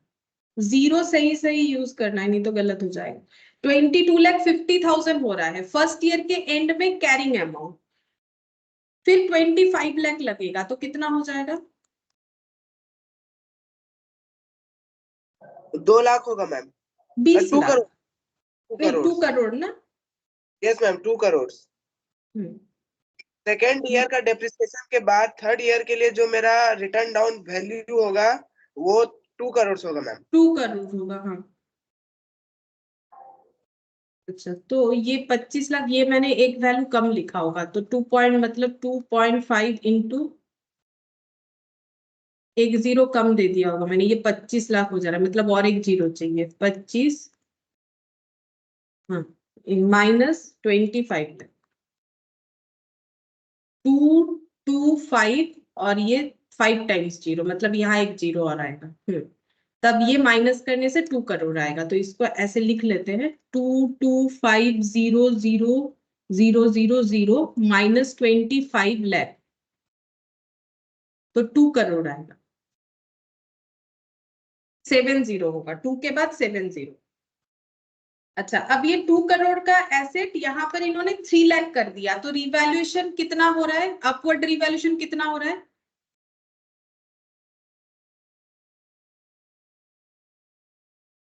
यहाँ पर बोला ना रिवैल्यूड कर दिया है इन्होंने 3 लाख पे, तो अपवर्ड रिवैल्यूएशन कितना हो रहा है, यहाँ पर लिख लेते हैं। 1 करोड़ मैम। हाँ, रिवैल्यूएशन अपवर्ड ऐसे लिखते हैं, ऐड कर देते हैं अपवर्ड रिवैल्यूएशन। ये तो समझने के लिए कर रहे हैं, छोटा छोटा लिख देते हैं, बाद में प्रेजेंटेशन कर लेंगे, ठीक है। 70 होगा तो यहाँ पर 3 करोड़ हो गया, ये गिवन है क्वेश्चन में, उसके अकॉर्डिंग हम लोगों ने कर लिया। अब डिप्रिशिएशन कितना लगना स्टार्ट होगा, क्योंकि यही वैल्यू लेके अगर हमें आगे चलना है तो डिप्रिशिएशन कितना हो जाएगा, तो 3 crore 3 crore minus 0, scrap value 0 है। हाँ, divided by 8 years 8। many useful life, no revalued life। हाँ, तो डिवाइडेड बाय 8 यानी 37,50,000 पर एनम हो रहा है। तो यहाँ पर लगेगा 37,50,000। इसके बाद यहाँ का वैल्यू हमें देखना पड़ेगा कि कैरिंग वैल्यू क्या हो रहा है। तो 37,50,000 और एसेट था 3 करोड़ का, तो -3 करोड़ करेंगे। 2,62,50,000 यहाँ पर एसेट का वैल्यू होगा, 2,62,50,000। ठीक है, एक बार देख लो क्योंकि बहुत बड़ा बड़ा डेटा है, सही अगर मेरा कुछ गलत कैलकुलेशन हो रहा है तो मुझे बता दो। 2,62,50,000, फिर से 37,50,000 का डिप्रिशिएशन लगेगा, तो वैल्यू हो जाएगा 2,25,00,000। 2,25,00,000, ठीक है। फिर 37,50,000 का डिप्रिशिएशन लगेगा,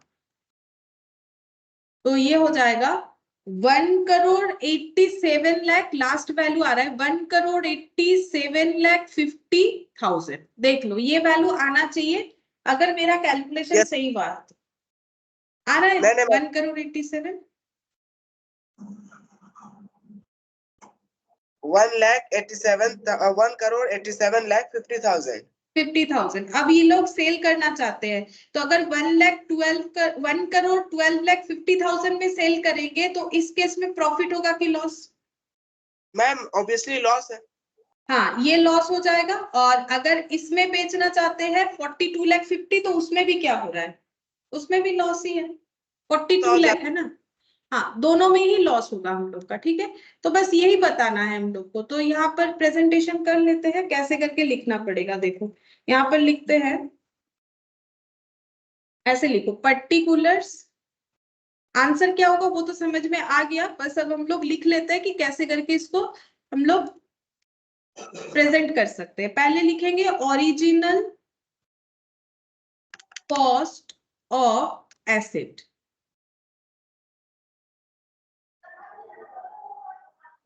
ठीक है। ओरिजिनल कॉस्ट ऑफ एसेट 2,50,00,000, ठीक है। 0 वीरो देख के लिखना है, क्योंकि 0 अगर गलत लिख देंगे तो आंसर भी गलत ही आ जाएगा। 2,50,00,000 माइनस कर देंगे डिप्रिशिएशन। यहाँ पर हम लोग पार्ट पार्ट नहीं करेंगे, ये तो समझने के लिए क्या है, पहले 2 years 25 लाख करके, तो डिप्रिशिएशन फॉर 2 years 25 लाख हो जाएगा। 25 प्लस 25 मतलब 50 लाख हो जाएगा। तो ये देखो 2,50,00,000 इंटू 10% इंटू 2 मतलब 50 लाख ओवरऑल, ठीक है। ये कैलकुलेशन करने पे हमें 50 लाख ही मिलेगा। अब 50 लाख लेस करने से 2 करोड़ वैल्यू मिलेगा। 2 के बाद 70। हाँ, अब ये हो गया book value eight the beginning of 3rd year, eight the beginning of 3rd year, ठीक है। अच्छा, अब इसमें हम लोग ऐड करेंगे रिवैल्यूएशन, रिजर्व। रिजर्व भी लिख सकते हैं क्योंकि अपवर्ड रिवैल्यूएशन हुआ है, अपवर्ड होने पे जो प्रॉफिट होता है वो रिवैल्यूएशन रिजर्व में जाता है। तो रिवैल्यूएशन रिजर्व में कितना जाएगा, क्योंकि गिवन है हमें रिवैल्यूड अमाउंट करना है हम लोग को 3 करोड़, ठीक है। तो अपवर्ड रिवैल्यूएशन में बैलेंसिंग फिगर करके 1 करोड़ आ जाएगा।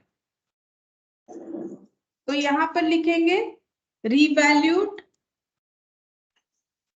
एज गिवन, ठीक है, ये गिवन है क्वेश्चन में। रिवैल्यूड वैल्यू जो है हमें गिवन है, रिवैल्यूड पीपीई का वैल्यू ये हो गया, ठीक है।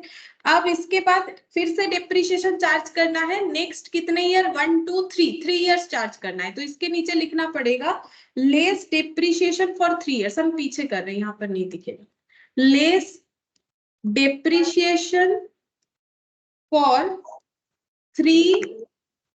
नेक्स्ट 3 इयर्स, ठीक है, नेक्स्ट 3 इयर्स। अच्छा, 3 करोड़ है इंटू सॉरी डिवाइडेड बाय 8, ये हो गया पर एनम, इंटू कर लेंगे इसमें 3 इयर्स, तो लगातार 3 साल का पता चल जाएगा कितना होगा, 37,50,000 करके 3 टाइम्स, तो 37,50,000 इंटू 3 कर लेते हैं, तो 1,12,50,000 हो रहा है, ठीक है, 1,12,50,000 आ रहा है। माइनस करने पे कितना आएगा, ये वाला आएगा 1,87,50,000, देख लो चेक करके, माइनस 3 करोड़ यहाँ पर 1,87,50,000, ठीक है। ये हम लोग का आ गया carrying amount at the end of 5th year, eight the end of 5th year हो गया, ठीक है। अब हम लोग को लॉस या प्रॉफिट दिखाना है, ट्रीटमेंट, ठीक है, तो अब लिखते हैं ट्रीटमेंट ऑफ गेन और लॉस ऑन डिस्पोजल, और रिवैल्यूएशन भी लिख देते हैं, रिवैल्यूएशन का ट्रीटमेंट क्या होगा, रिवैल्यूएशन के केस में ट्रीटमेंट ऑफ गेन और लॉस ऑन डिस्पोजल और रिवैल्यूएशन दोनों ही लिख देते हैं, क्योंकि हमें ट्रीटमेंट बोला है, तो जो भी ट्रीटमेंट हो सकता है, प्रोबेबल जितने सारे अकाउंटिंग ट्रीटमेंट हो सकते हैं वो लिख देंगे। तो गेन या लॉस तो वो तो हम लोगों ने देखा, दोनों केसेस में ही लॉस है, लॉस होने पे वो तो हमारा स्टेटमेंट ऑफ पीएल में चला जाता है, ठीक है। तो कैसे लिखेंगे, यहाँ पर लिखेंगे पर्टिकुलर्स, लिखते हैं पर्टिकुलर्स, और यहाँ पर लिखते हैं सेल, अगर हम लोग कर रहे हैं 1,12,50,000 में, ये एक ऑप्शन था हम लोग के लिए, और एक ऑप्शन था अगर हम लोग सेल करते हैं 42,50,000 में तो क्या होगा। अच्छा, यहाँ पर लिखते हैं बुक वैल्यू, बुक वैल्यू है यहाँ पर 1 कितना आया, बुक वैल्यू आया 1,87,50,000, ठीक है, ये दोनों केसेस में है 1,87,50,000, लेस कर देते हैं सेल प्रोसीड्स, सेल प्रोसीड्स कितना है, पहला ऑप्शन है ये वाला, ये तो दिख रहा है 1,12,50,000, 42,50,000, तो दोनों केस में लॉस हो रहा है, ठीक है। तो यहाँ पर लिखते हैं लॉस ट्रांसफर टू पीएल कितना हो जाएगा, ये माइनस करने से ही पता चलेगा कितने का लॉस हो रहा है, तो देख लो कितना लॉस हो रहा है, 1,12,50,000, 75 लाख, और इधर लॉस हो रहा है हम लोग का 0,0,0,0,0,35, नहीं ये माइनस गलत लिख दिया मैंने, शायद देख लेते हैं यहाँ पर कैलकुलेट करके, 1,87,50 माइनस 42,50, हाँ 1,45,00,000 होगा, अच्छा 1,45,00,000, दोनों ही केसेस में लॉस है, और दोनों ही लॉस हम लोग ट्रांसफर कर देंगे पीएल में, ये अकाउंटिंग ट्रीटमेंट होना चाहिए, मतलब बेसिकली जो जर्नल एंट्री हम लोग करते हैं उसी को लैंग्वेज में लिख देना है, तो एंट्री भी कर दोगे तो भी कोई प्रॉब्लम नहीं है, लेकिन ये दिखाना ही पड़ेगा, एंट्री एडिशनल होगा लेकिन ये दिखाना पड़ेगा। अच्छा, Yes, अब ma'am. इसके नीचे, हाँ अब इसके नीचे हम लोग रिवैल्यूएशन का जो ट्रीटमेंट है वो भी लिख देंगे, रिवैल्यूएशन सरप्लस कितना हुआ है, दोनों ही केसेस में 1 करोड़,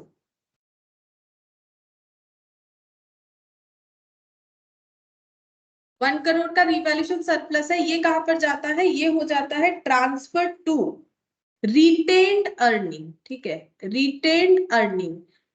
देखो अगर कोई एसेट रिवैल्यूएशन होने के बाद सेल होता है तो रिवैल्यूएशन अगर अपवर्ड हुआ था तो उसका जो वैल्यू है, अपवर्ड रिवैल्यूएशन जितने अमाउंट से हुआ था, जैसे कि यहाँ पर 1 करोड़ से हुआ था, तो वो डायरेक्टली हम लोग का कहाँ चला जाएगा, पीएल में इफेक्ट नहीं लाना है, रिटेन्ड अर्निंग में डायरेक्टली चला जाएगा। रिटेन्ड अर्निंग का मतलब होता है, ये देखो जैसे अगर तुम लोग एफएम करते हो तो वहां पर देखोगे EBIT, earning before interest and tax, वहां से हो जाता है इंटरेस्ट लेस, फिर जो बचता है उसको हम लोग बोलते हैं ईबीटी, मतलब अर्निंग बिफोर टैक्स, फिर यहाँ से टैक्स दे देते हैं तो बचता है प्रॉफिट आफ्टर टैक्स, ठीक है, profit after tax.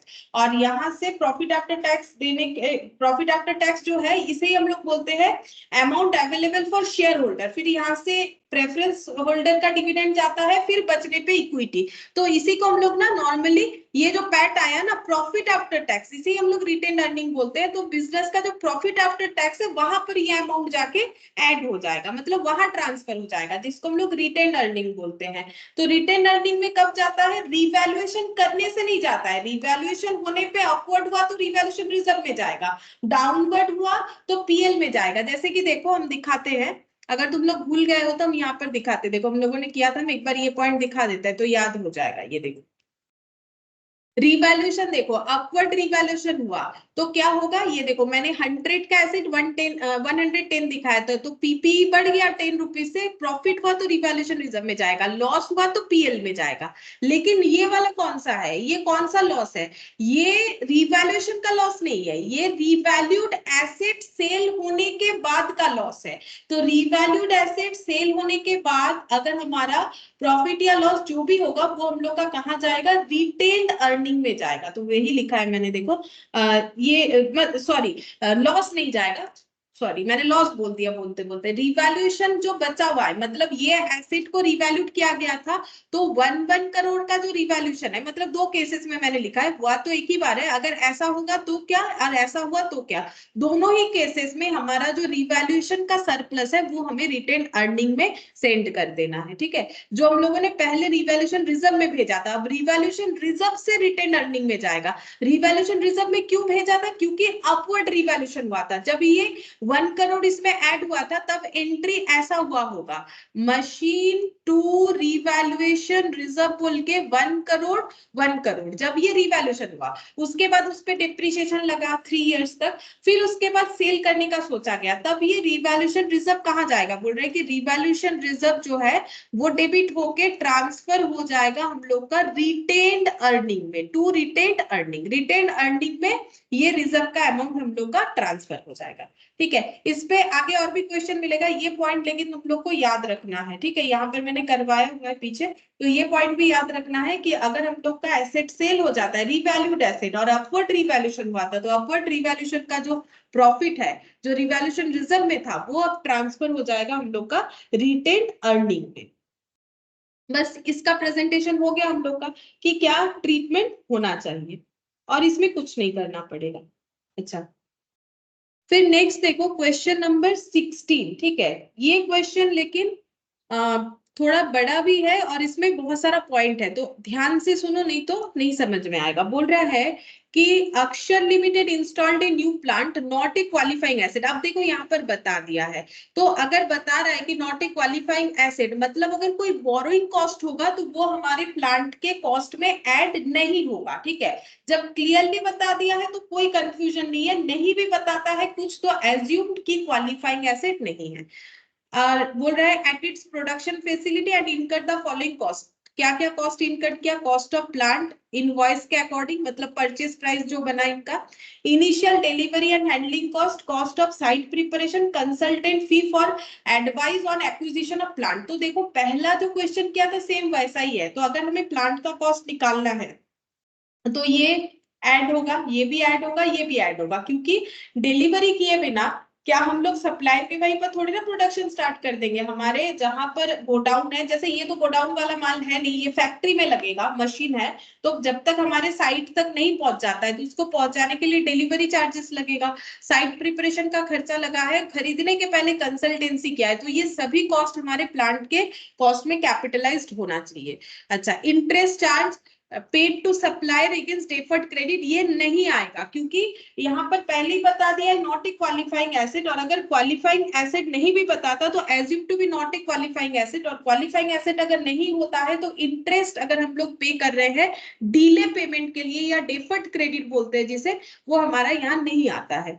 Estimate of dismantling and site restoration cost, मतलब साइट को एज इट इज करके वापस देना 50,000 आफ्टर 10 इयर्स, प्रेजेंट वैल्यू 30,000 दे दिया है, ये भी हमारा ऐड होता है। अभी मैंने तुम लोगों को इसके पहले वाले एकदम फर्स्ट वाले क्वेश्चन में भी दिखाया था, लेकिन वहां पर प्रेजेंट वैल्यू अलग से मेंशन नहीं किया था, एक ही वैल्यू था वो हम लोगों ने ले लिया, लेकिन यहाँ पर प्रेजेंट वैल्यू भी बोल दिया है, बोल रहा है कि 10 इयर्स बाद जब हम लोग इसको रिस्टोर करेंगे, साइट को एज इट इज करेंगे, तो उसका खर्चा पड़ेगा 50,000, जिसका आज का वैल्यू है 30,000, मतलब अगर उस खर्चे का आज का वैल्यूएशन करते हैं तो वो 30,000 है, और 10 साल बाद वही खर्चा हमारा आ रहा है 50,000। तो हमें कौन सा कॉस्ट लेना चाहिए जब हम लोग प्लांट में ऐड करते हैं, प्रेजेंट या फ्यूचर?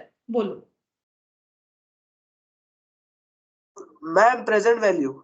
हाँ, प्रेजेंट वैल्यू, देखो लिखवाया भी था मैंने, present value of dismantling cost लेना पड़ेगा, क्योंकि आज के डेट पे हम लोग प्लांट का कॉस्ट चेक कर रहे हैं, तो अगर आज के डेट पे चेक करें तो आज का वैल्यू लेना चाहिए। ये देखो present value of the decommissioning और डिसमेंटलिंग कॉस्ट, ठीक है। लेकिन प्रीवियस वाला जो क्वेश्चन था, जो हम लोगों ने आज फर्स्ट वाला क्वेश्चन किया था, उसमें ना ऐसा कोई हमें डेटा नहीं दिया था, ना तो प्रेजेंट वैल्यू कैलकुलेट करने का डेटा दिया हुआ था, तो जो था वही हम लोगों ने ले लिया क्योंकि आता है आइटम, तो ये हो जाएगा। ऑपरेटिंग लॉस नहीं आएगा जैसे पहले वाले क्वेश्चन में किया, ठीक है, ऑपरेटिंग लॉस हम लोग का नहीं आएगा, वो पीएल में चार्ज हो जाएगा।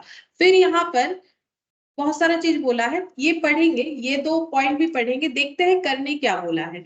You are required to explain how the about transaction would be accounted in accordance with A10, A10 के हिसाब से ये सारे ट्रीटमेंट कैसे होंगे। तो ट्रीटमेंट के पहले हम लोग ये कैलकुलेट कर लेते हैं कि प्लांट मशीनरी का कॉस्ट कितना होगा, ठीक है, कॉस्ट तो हमें पता करना पड़ेगा, नहीं तो उसके बाद क्या क्या ट्रीटमेंट हुआ है प्लांट बेसिस पे हुआ होगा। अच्छा ठीक है, एक बार पढ़ लेते हैं। The company identified motor installed in the plant as a separate component, मतलब यहाँ पर कंपोनेंट अकाउंटिंग होगा। अगर तुम लोग को याद है, मैंने एरोप्लेन वाला एग्जांपल दिया था कि देखो कंपोनेंट अकाउंटिंग में क्या होता है, अगर कोई फिक्स्ड एसेट में पार्ट बहुत सारे फिक्स्ड एसेट है जिसका अलग अलग सिग्निफिकेंट वैल्यू है, लाइक एरोप्लेन वाला केस, ये देखो एरोप्लेन का सारे पार्ट्स का, ये देखो एरोप्लेन का इंजन, ये देखो if an asset comprising of 2 और मोर सिग्निफिकेंट कंपोनेंट, मतलब एक एसेट के अंदर जो भी कंपोनेंट लगे हुए हैं उसका ही अपना अलग अच्छा खासा वैल्यू है, ठीक है। जैसे एरोप्लेन का, एरोप्लेन तो महंगा मतलब कॉस्टली है ही, एरोप्लेन के अंदर इंटीरियर, एरोप्लेन का जो टायर, एरोप्लेन का जो विंग्स है, जो इंजन है, ये सभी अलग अलग कंपोनेंट में कंसीडर किया जाता है, क्योंकि ये सबका वैल्यू सिग्निफिकेंट है, ये कोई छोटा मोटा पार्ट्स नहीं है कि बदल दिया बहुत ही कम खर्चे में हो गया, ये पूरा एक एक कंपोनेंट ही अपने आप में एक फिक्स्ड एसेट है, ठीक है। ये देखो if an asset comprises of 2 और मोर सिग्निफिकेंट कंपोनेंट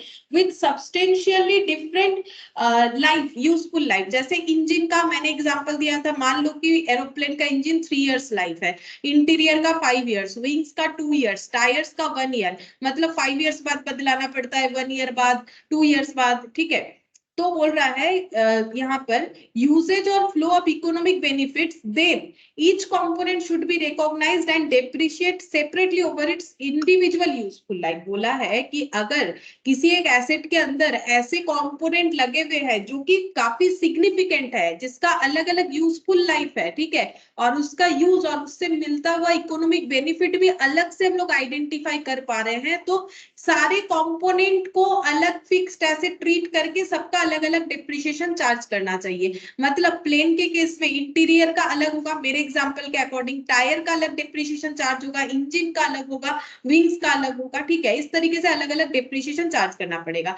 लेकिन अगर किसी दो या तीन या उससे ज्यादा कंपोनेंट का सेम यूजफुल लाइफ है और सेम कॉस्ट है तो हम लोग एक साथ कर सकते हैं, ठीक है। इफ एनी, ये देखो, if any subsequent expenditure is done on the, नहीं ये अलग पॉइंट दिया हुआ है, ठीक है। तो वो पॉइंट था तो मैंने बताया, देखो यहाँ पर लिखा हुआ होगा, आगे पढ़ने से पता चलेगा।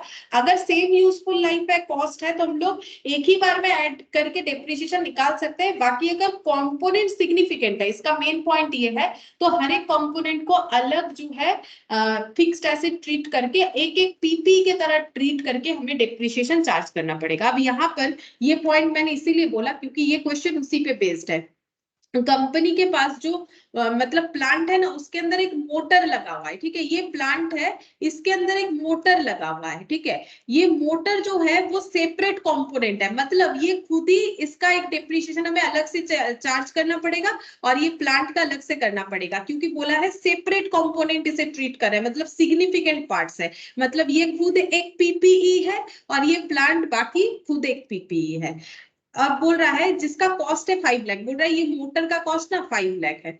अच्छा, purchase price and other cost were allocated to them proportionately, और बोल रहा है बाकी कॉस्ट उसमें प्रोपोर्शनेटली ऐड होगा। The company estimate the useful life of the plant and those of the motor as 10 years and 6 years respectively and SLM method of depreciation is used, ठीक है। तो हम बताते हैं फिर से, ऐसे तो नहीं समझ में आएगा, यहाँ पर लिख के दिखाते, देखो क्या बोल रहा है।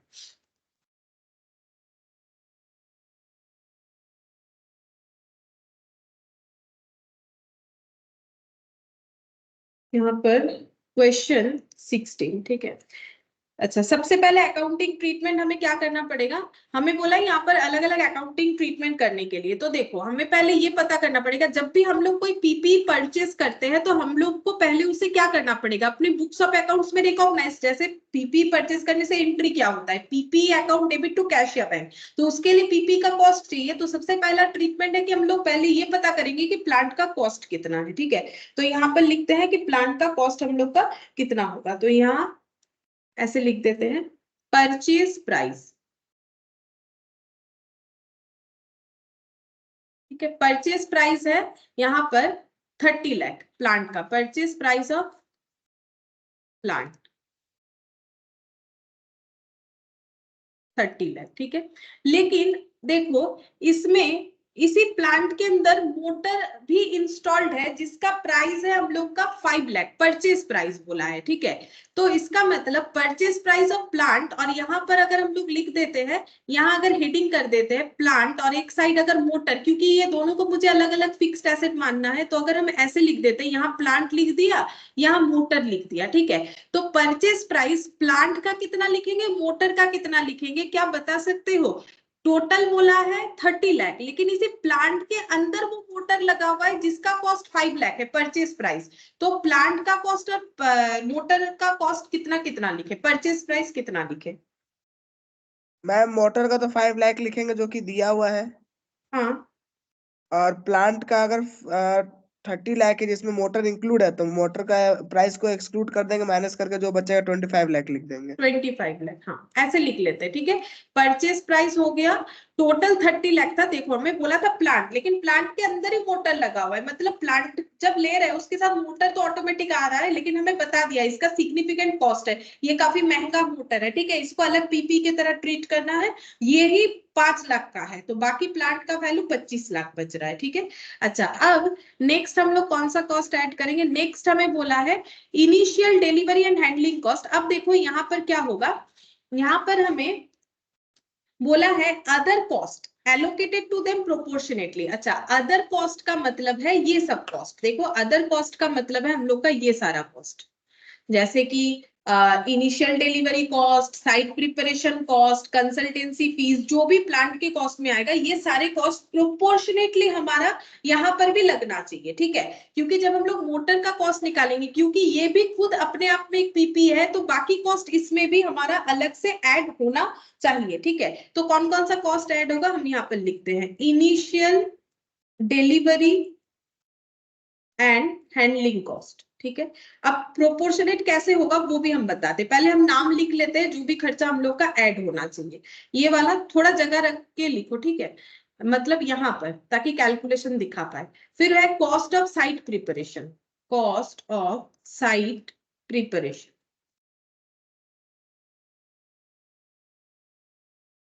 फिर उसके बाद consultant fee,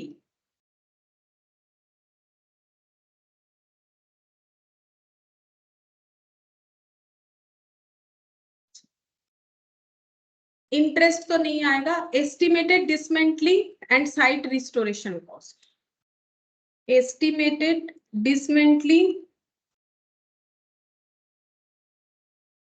and site preparation cost.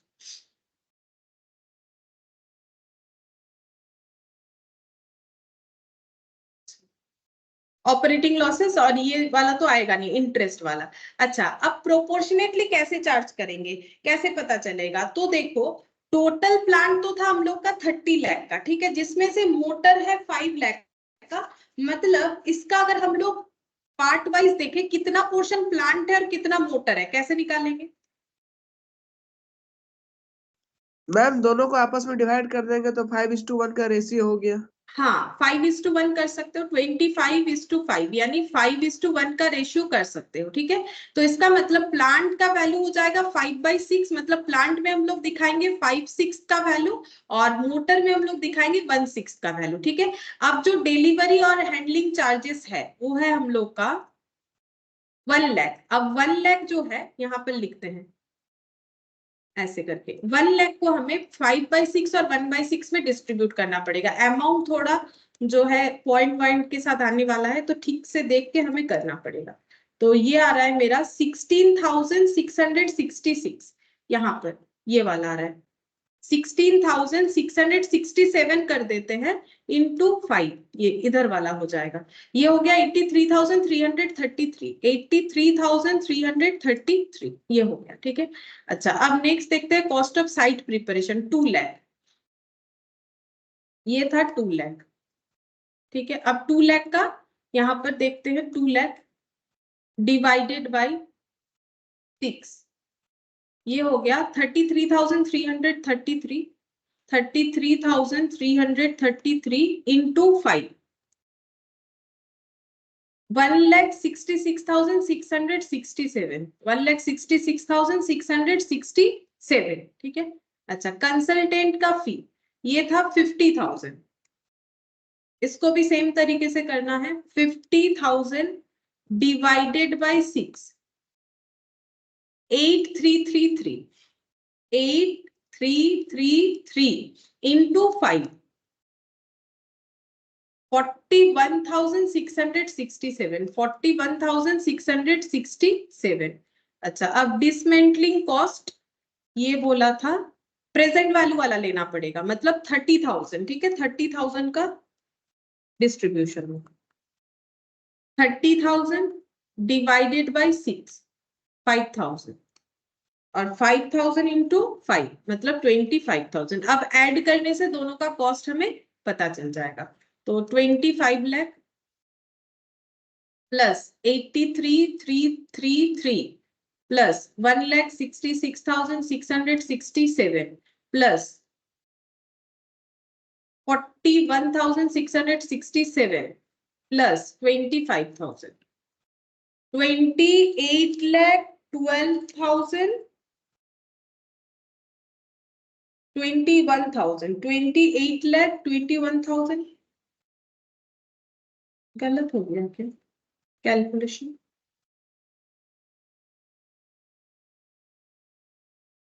5 lakh plus 16,667 plus 33,333 plus 8,333 plus 5,000,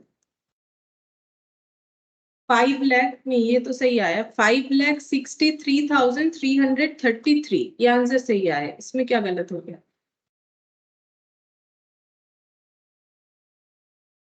25 lakh, शायद मैंने 0 कम लिख दिया होगा, प्लस 83,333 प्लस 1,66,667, 41,667, 25,000।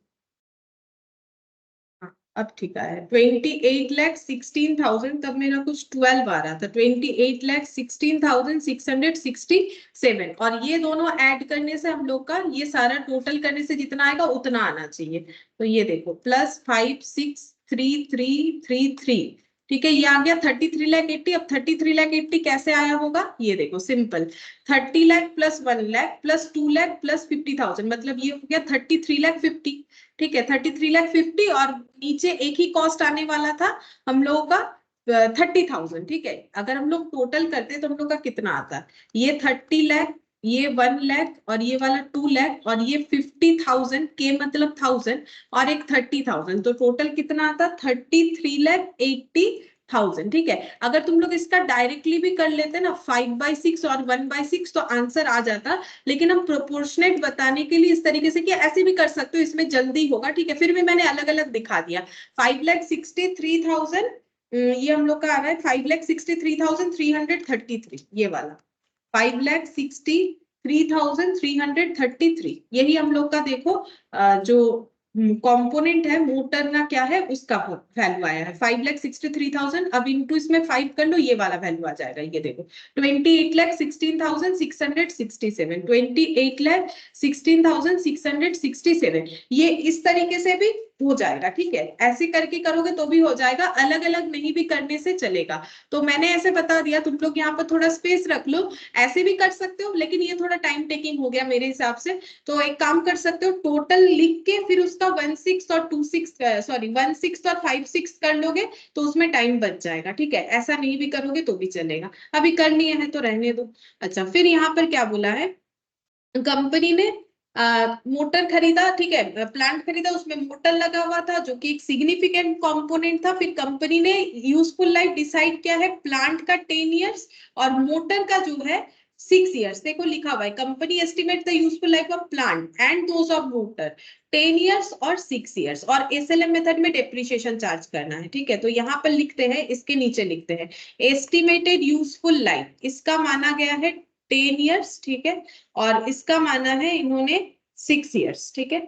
और डेप्रिसिएशन का जो मेथड है, डेप्रिसिएशन कैसे लगाना है, एसएलएम, और इसमें भी एसएलएम ही यूज करने के लिए बोला गया है। अच्छा, फिर क्या बोला है, ये तो यहाँ तक बोला है। अब डिप्रिसिएशन कितना दिन लगेगा वो तो पता करना है, वो तो मैक्सिमम 10 साल और 6 साल लग सकता है, लेकिन इन्होंने बोला क्या है वो देखते हैं।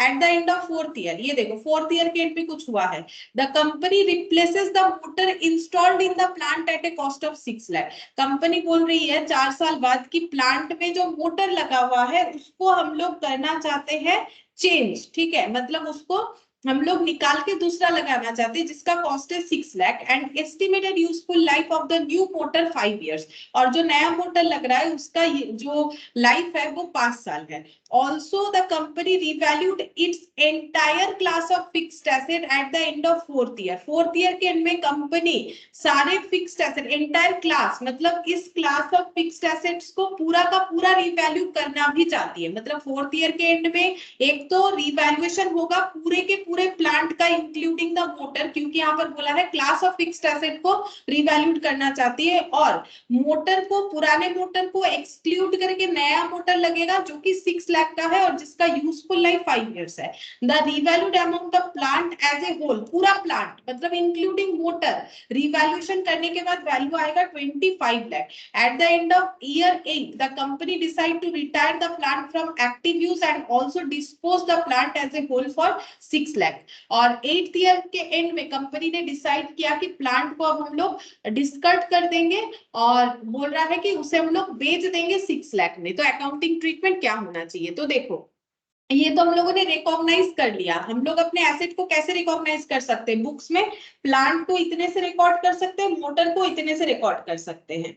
अच्छा, अब हम लोग अगर डेप्रिसिएशन, क्योंकि देखो अब इसके बाद क्या हुआ है, कुछ दिन जो है एसेट यूज हुआ है, फिर एसेट जो है मोटर रिप्लेस हुआ है और नया मोटर लगा है, एज वेल एज रिवैल्यूएशन भी हुआ है, ठीक है। ये सारी चीजों को हमें मेंटेन करके चलना पड़ेगा। तो पहले देखो ये मैंने लिख दिया, अब देखो थोड़ा सा हम ड्रॉ करते हैं तो मुझे लगता है ड्रॉ करने में मैं अच्छे से समझ में आ जाएगा। देखो यहाँ पर हमारे पास एक प्लांट था, ठीक है, जिसका वैल्यू, टोटल वैल्यू लिखते हैं 33,80,000, इसमें मोटर अलग, ठीक है, और प्लांट अलग, ठीक है।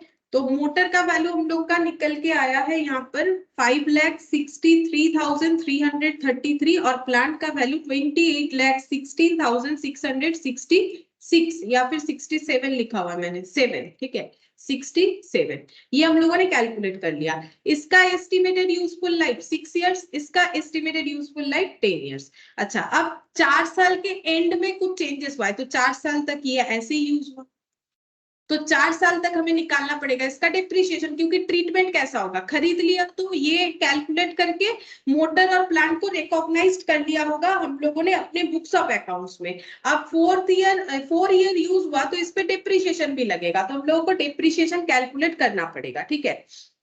तो यहाँ पर लिखते हैं डिप्रिशिएशन। देखिए डिप्रिशिएशन कितना होगा,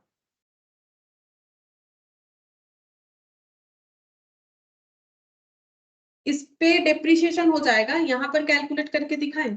डेप्रिशिएशन पर एनम इसका दिखाते हैं, इसके नीचे ही लिख के दिखाते हैं, इसके नीचे, ठीक है। डेप्रिशिएशन पर एनम कितना होगा, 5,63,333 डिवाइडेड बाय 6, देखो कितना होता है,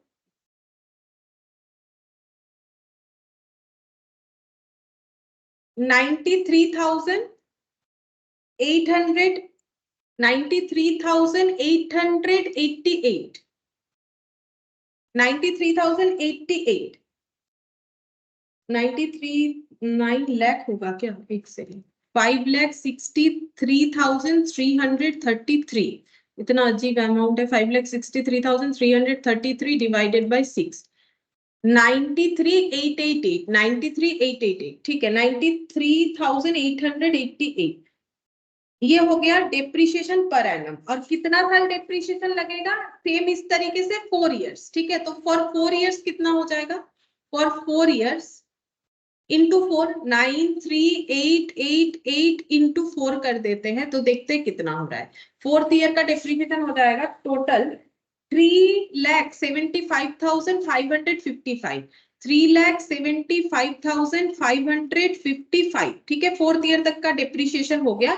अब 4th ईयर के बाद मोटर का कैरिंग वैल्यू क्या होगा, तो यहाँ पर ही लिख के दिखाते, कैरिंग वैल्यू हो जाएगा, मोटर था कितने का, मोटर था हम लोगों का 5,63,333, 5,63,333 का था, माइनस 3,75,555, 5,63,333, 5,63,333 माइनस 3,75,555, 1,87,778 ये कैरिंग वैल्यू आ रहा है मोटर का, ठीक है। मैंने 4th ईयर के एंड में मोटर का कैरिंग वैल्यू निकाल दिया, ठीक है।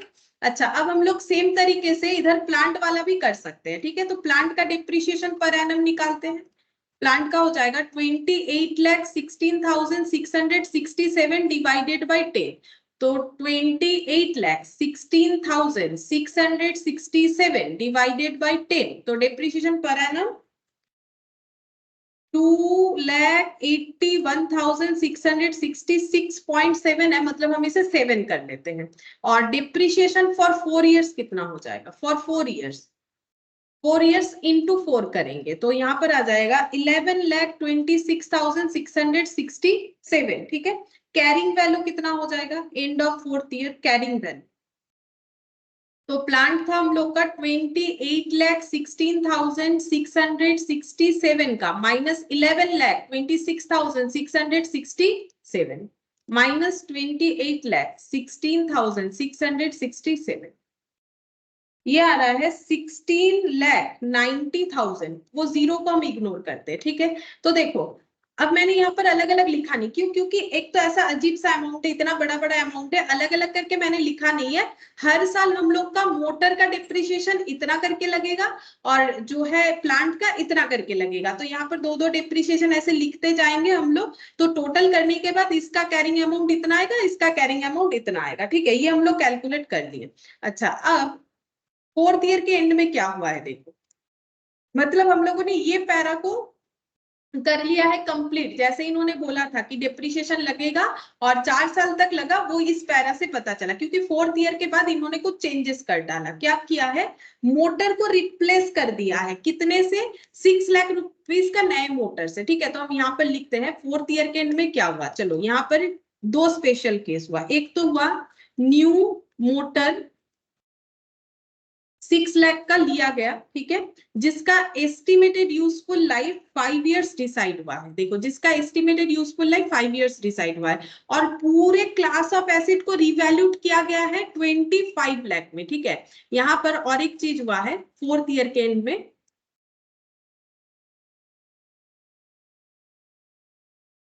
देखो 4th ईयर के एंड में और एक चीज हुआ है, यहाँ पर लिखते हैं रीवैल्यू हुआ है। रीवैल्यू ये नहीं बोला है कि मोटर या प्लांट, देखो क्या बोला है, revalued amount of plant as a whole, मतलब वो मोटर को इंक्लूड करके। तो revalued whole plant, whole plant का मतलब इंक्लूडिंग द मोटर, कितने में रिवैल्यूएशन लगा हुआ है, 25 लाख रिवैल्यूएशन का वैल्यू किया गया है। और estimated useful life, estimated useful life कितना है, अच्छा एस्टिमेटेड नहीं, अच्छा प्लांट ये बोला है at the end of year 8 the company decide to retire the plant. अच्छा, और कुछ नहीं बोला इसमें, एस्टिमेटेड यूजफुल लाइफ कुछ नहीं बोला है। और इसके बाद 8th ईयर के एंड में तो 1 2 3 4 5 6 7 8 यहाँ पर आके कंपनी ने डिसाइड किया कि सेल कर देंगे इस प्लांट को, डिस्पोज्ड फॉर 6 लाख। ठीक है, तो यहाँ पर लिखते हैं डिस्पोज्ड प्लांट फॉर 6 लाख। ठीक है, और हम लोग को अब अकाउंटिंग ट्रीटमेंट फिर से बताना है कि हमें क्या करना पड़ेगा। ठीक है, तो अब देखो यहाँ पर, यहाँ जब हम लोग का कैरिंग वैल्यू 16,90,000 आया, यहाँ तक हम लोगों ने कर लिया, जो भी मैंने व्हाइट वाले कलर से किया था। उसके बाद देखो ये जो मैंने पीले कलर से कर रखा है, मतलब नया मोटर लेना, फिर उसके बाद होल प्लांट का रिवैल्यूएशन, उसका ट्रीटमेंट कैसे होगा देखो। अच्छा, अब हम लोगों ने जो न्यू मोटर लिया है 6 लाख का, उसका डिप्रिशिएशन, तो इसका मतलब ओल्ड वाला मोटर और नहीं रहेगा, ओल्ड वाला मोटर और नहीं रहेगा, तो न्यू मोटर लेने के बाद डिप्रिशिएशन का वैल्यू कितना हो जाएगा ये बोलो, क्योंकि अब तो प्लांट मोटर में डिप्रिशिएशन ये वाला नहीं लगेगा 93,888, क्योंकि मोटर का वैल्यू 5,63,333 नहीं रहा। नया मोटर ले लिया है हम लोगों ने 6 लाख का, तो इसका डिप्रिशिएशन कितना होगा,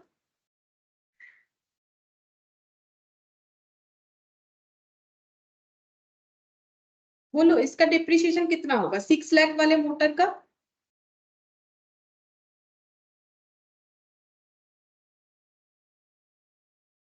बोलो 6 लाख वाले मोटर का डिप्रिशिएशन कितना होगा, एस्टिमेटेड यूजफुल लाइफ तो दे दिया है 5 इयर्स, तो डिप्रिशिएशन कितना होगा।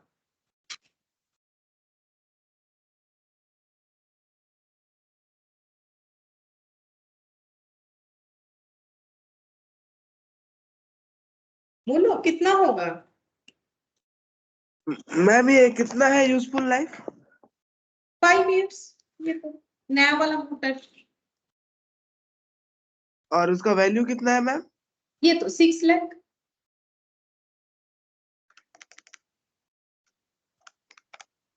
1,20,000। हाँ 1,20,000, ये देखो 6 लाख डिवाइडेड बाई 5, 1,20,000 करके अब डिप्रिशिएशन लगना स्टार्ट हो जाएगा। ठीक है, और यहाँ पर ही पूरे प्लांट का रिवैल्यूएशन करके 25 लाख किया गया है। ठीक है, अच्छा अब यहाँ पर जो 25 लाख का रिवैल्यूएशन हुआ है, ये प्लांट को रिवैल्यूट करके 25 लाख किया गया है, इसका मतलब ये 33,80,000 का प्लांट जो डेप्रिशिएट होते होते इसका जितना वैल्यू आया, उसका वैल्यू 25 लाख किया गया है, क्योंकि होल वैल्यू बोला है रिवैल्यूएशन। ठीक है, अच्छा अब मुझे एक चीज बताओ कि हम लोग को पता है कि जो नया मोटर यूज हुआ है उसका कॉस्ट है 6 लाख। ठीक है, तो ये जो डिवैल्यूएशन हुआ है, यहाँ पर कैरिंग वैल्यू मैंने लिख दिया है 16,90,000 जो ओल्ड वाला मोटर था, और रिवैल्यूड हुआ है होल प्लांट, ये देखो यहाँ पर लिखा है हम लोग का the revalued amount of plant as a whole 25 lakh, मतलब नया मोटर खरीद लिया गया, पुराना प्लांट है, देखो पुराना प्लांट है, इसमें नया मोटर लग गया है 6 लाख का, और अब बोल रहा है पूरे प्लांट का रिवैल्यूएशन करने के बाद वैल्यू आ रहा है 25 लाख। तो इसका मतलब प्लांट का वैल्यू कितना हुआ बोल सकते हो? फिर से मेरा बात सुनो, हम क्या बोल रहे हैं, यहाँ पर 4th ईयर के एंड में जो हम लोग का प्लांट था ना, उसके अंदर जो मोटर था वो बदल के 6 लाख का लगा दिया गया, और बोल रहा है कि पूरे होल प्लांट का वैल्यू अभी 25 लाख है आफ्टर रिवैल्यूएशन। तो मुझे एक चीज बताओ कि 4th ईयर के एंड में सिर्फ प्लांट का वैल्यू फिर कितना होगा? अगर इस पे 6 लाख का मोटर लगा हुआ है और इंक्लूडिंग मोटर रिवैल्यूएशन करके वैल्यू 25 लाख आ रहा है, तो ओनली प्लांट का वैल्यू कितना होगा?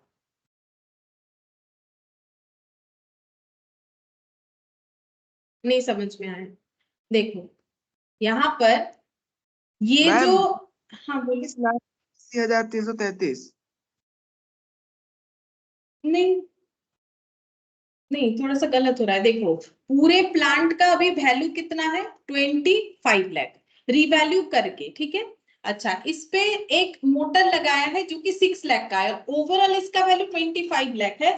तो मुझे ये बताओ कि प्लांट जो है, ओनली प्लांट जो है, उसका अभी वैल्यू कितना लगाया है? अगर ये मेरा पूरा चीज 25 लाख का है और इसमें इसके अंदर जो पार्ट लगा हुआ है वो 6 लाख का है, तो बाकी ये स्क्वायर पोर्शन कितने का है? ये सर्कल 6 लाख का है, ये पूरा सर्कल विथ स्क्वायर 25 लाख का है, तो ओनली स्क्वायर कितने का होगा? 19 लाख। हाँ, तो वही है, देखो यहाँ पर पूरे प्लांट को रिवैल्यू कर दिया गया है including the new value of जो है मोटर, ठीक है। तो 25 लाख है, तो ये 6 लाख है और ये पूरा मिला के 25 लाख है, तो इसका मतलब ओनली जो हमारा प्लांट है उसका रिवैल्यूएशन के बाद 25 माइनस 6 यानी 9 लाख का वैल्यू होगा, ठीक है। तो ये चीज हम तुम लोग को यहाँ पर लिख के दिखाते हैं, देखो क्या बोल रहा है यहाँ पर, रिवैल्यूड एट कितना हो जाएगा 25 लाख माइनस 6 लाख, यानी 19 लाख में रिवैल्यूड हुआ है, revalued plant, revalued only plant at 19 lakh, ठीक है। अब रिवैल्यूएशन अपवर्ड हुआ है कि डाउनवर्ड हुआ है, वो हम लोग कैसे पता करेंगे? तो उसके लिए तो ये पता करना पड़ेगा कि प्लांट का 4th ईयर के एंड में वैल्यू कितना था, तभी तो हम लोग बोल सकेंगे। देखो प्लांट का 4th ईयर के एंड में वैल्यू कितना था ये हमें पता है 16,90,000, ये प्लांट जो कि 28,16,667 का था, मतलब वो स्क्वायर वाला पोर्शन जो कि 28,16,667 का था, इसके अंदर जो सर्कल लगा हुआ था जो कि मैंने मोटर माना है, ये था 5,63,333। 4th ईयर बाद इसका वैल्यू कितना हो गया है डिप्रिशिएट होते होते 16,90,000, और इसका वैल्यू हम लोगों ने कर लिया है 19 लाख। इसका मतलब तो वही हुआ ना, 16,90,000 का वैल्यू हम लोगों ने 19 लाख कर लिया है। तो बोलो रिवैल्यूएशन अपवर्ड हुआ कि डाउनवर्ड हुआ? क्या ये समझ पाए तुम लोग? क्या हम समझा सके ये वाला बात? मैम, अपवर्ड हुआ है। अपवर्ड हुआ है, कितना हुआ है बोलो?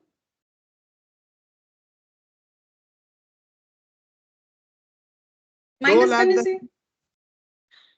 हाँ बोलो 2 लाख, 2,10,000। हाँ 2,10,000 रिवैल्यूएशन अपवर्ड हुआ है, ठीक है। कितना हुआ है 19 लाख। अभी हम लोगों ने इसका वैल्यू किया वो स्क्वायर वाला पोर्शन का, लेकिन वो स्क्वायर वाला पोर्शन मतलब मेरा वो ड्रॉ याद रखोगे तो क्वेश्चन आसानी से समझ में आएगा। अभी वो स्क्वायर वाला पोर्शन बना है 16,90,000 का, लेकिन रिवैल्यूएशन करके हम लोगों ने उसको 19 लाख पहुंचा दिया, मतलब उसका अपवर्ड रिवैल्यूएशन कर दिया है हम लोगों ने। तो अपवर्ड रिवैल्यूएशन हो गया है हम लोग का 2,10,000 का, ठीक है। ये रिवैल्यूएशन रिजर्व में जाना चाहिए, जब अपवर्ड रिवैल्यूएशन होगा तो ये रिवैल्यूएशन रिजर्व में हम लोग का जाना चाहिए, ठीक है।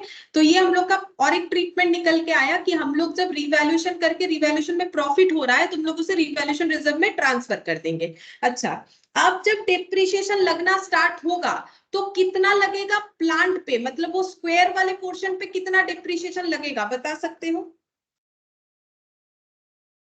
वो स्क्वायर वाले पोर्शन पे कितना डिप्रिशिएशन लगेगा? Depreciation per annum on plant. देखो डेप्रिसिएशन लगाने के लिए प्लांट का कॉस्ट पता करेंगे। बोलो प्लांट का कॉस्ट अभी कितना है रिवैल्यूएशन होने के बाद, मतलब वो स्क्वायर वाले पोर्शन का वैल्यू।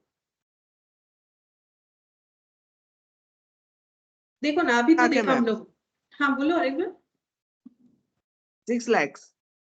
नहीं 6 लाख तो मोटर का वैल्यू है, प्लांट का मोटर का भी निकालेंगे, प्लांट का 19 लाख है मैम हाँ रिवैल्यूएशन अमाउंट। 19 लाख, हाँ 19 लाख ठीक है। ये ओनली प्लांट का बात करें, ओनली प्लांट का वैल्यू अभी है रिवैल्यूएशन होने के बाद 19 लाख। देखो होना तो चाहिए था 16 लाख 90, रिवैल्यूएशन करके 2 लाख 10 बढ़ा के इन्होंने कर दिया है 19 लाख। अब इस पे डिप्रिसिएशन कितना लगेगा, आगे ये कितने दिन यूज होने वाला है। देखो 10 इयर्स इसका लाइफ था, जिसमें 4 इयर्स तो ये यूज हो चुका है, बचा इसके पास कितना दिन, उतने पे ही डिप्रिसिएशन लगाएंगे। अभी इसका एस्टिमेटेड यूजफुल लाइफ कितना होगा, रिवैल्यूएशन होने के बाद कितना बच रहा है, 6 साल मैम। 6 साल। तो estimated useful life after revaluation 10 minus 4, तो ये हो गया 6 इयर्स। ठीक है, तो डिप्रिसिएशन कितना लगेगा, डिप्रिसिएशन पर एनम लग जाएगा 19 लाख डिवाइडेड बाय 6। तो जितना आ रहा है उतना देख लो कितना आ रहा है, 3,16,667। 3,16,667 ये हो गया डिप्रिसिएशन। मतलब रिवैल्यूएशन के बाद पर एनम डिप्रिसिएशन लगना स्टार्ट हो जाएगा 3,16,667। ठीक है। अच्छा अब ये डिप्रिसिएशन कितने दिन लगेगा, 1 2 3 4 इयर्स लगेगा, क्योंकि 4 इयर्स बाद ये डिस्पोज करना चाहते हैं। तो हम लोग निकाल लेते हैं कि डिप्रिसिएशन फॉर 4 इयर्स कितना होगा, इंटू 4 कर दो। 3,16,667 इंटू 4 करने से पता चल जाएगा कि कितना डिप्रिसिएशन हो रहा है।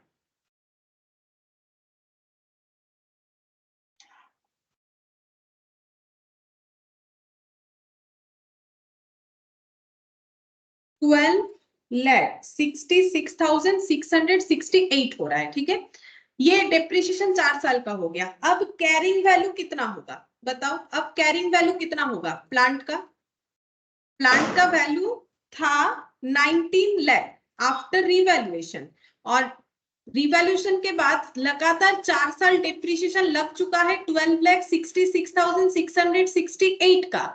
तो बचा हुआ वैल्यू वही हम लोग का कैरिंग वैल्यू है। तो देखो कितना होगा, 6,33,000 6,33,332। 6,33,332। ठीक है, कैरिंग वैल्यू हो गया। अब इसको हम लोग करना चाहते हैं डिस्पोज्ड 6 लाख में, तो प्रॉफिट होगा कि लॉस, मैम लॉस होगा। डिस्पोज्ड फॉर, हाँ लॉस होगा 6 लाख। देन लॉस, लॉस हो रहा है कितने का, 33,332 का।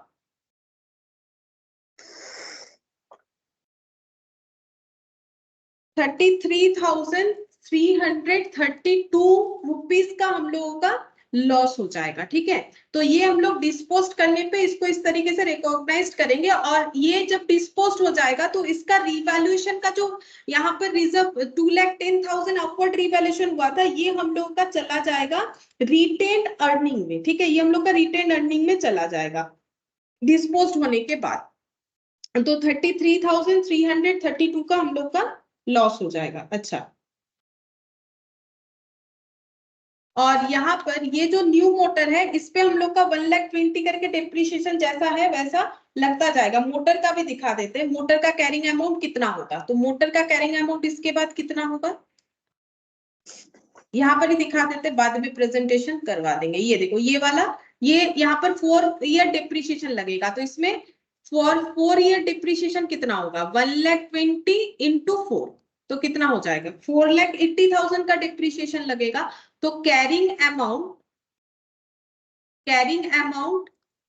आफ्टर 4 ईयर कितना हो जाएगा, 6 लाख माइनस 4,80,000, 1,20,000। हाँ 1,20,000। ठीक है, ये कैरिंग अमाउंट होगा, क्योंकि ये बिक नहीं रहा है तो ये यहाँ पर आके बस इतना ही दिखेगा। और ये जो प्लांट ये लोग बेच दे रहे हैं 6 लाख रुपीज में, ठीक है, तो इनका लॉस हो जाएगा हम लोगों का।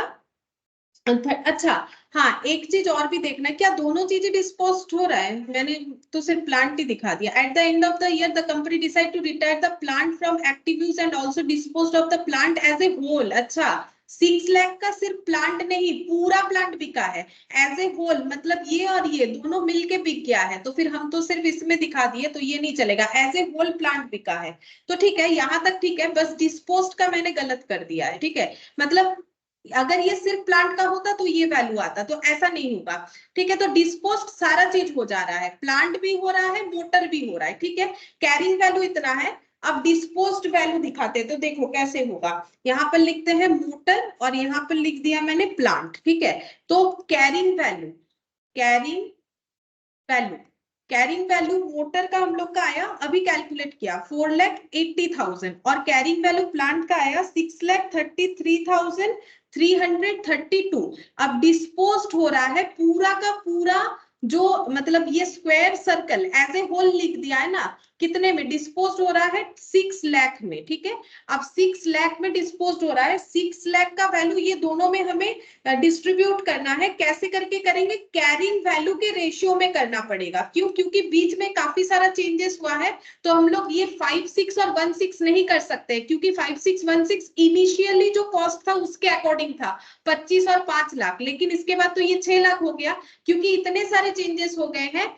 तो लास्ट में जो कैरिंग वैल्यू है ना, उसके रेशियो में हम लोग इस 6 लाख को डिस्ट्रीब्यूट करेंगे। मतलब 4,80,000 इज टू 6,33,332 के रेशियो में हमें 6 लाख को डिस्ट्रीब्यूट करना पड़ेगा। तो कितना हो जाएगा देखो, 4,80,000 रेशियो, मतलब थोड़ा सा अजीब ही है, प्लस करते हैं देखते कितना हो रहा है। 33,332 6,33,332 6,33,332 33,332, ठीक है। ये हो गया 11,13,332, यहाँ पर लिख लेते हैं 11,13,332।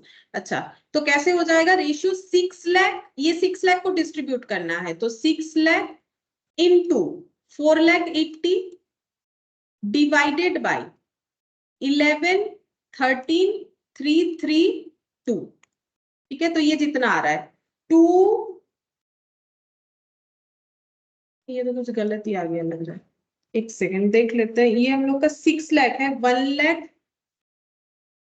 कैरिंग अमाउंट, अच्छा मैंने 4,80,000 लिख दिया ना, कैरिंग अमाउंट 1,20,000 है, अच्छा गलत लिख दिया। कैरिंग अमाउंट 1,20,000 आया, वो तो डेप्रिसिएशन आया है 4,80,000, कैरिंग अमाउंट 1,20,000, ठीक करना पड़ेगा इससे 1,20,000 और ये ऐड करो तब हो जाएगा 1,20,000 प्लस 6,33,2 7,53,332 7,53,332। अच्छा तो 1,20,000 डिवाइडेड बाय 7,53,332 रेशियो कर रहे हैं, 7,53,332 होगा इनटू 6 लाख, जितना आएगा 9,557 9,557 9,557.5 आ गया, 95,575 आना चाहिए। मुझे लगता है कुछ जीरो के वजह से चेंजेस हो गया, ठीक है।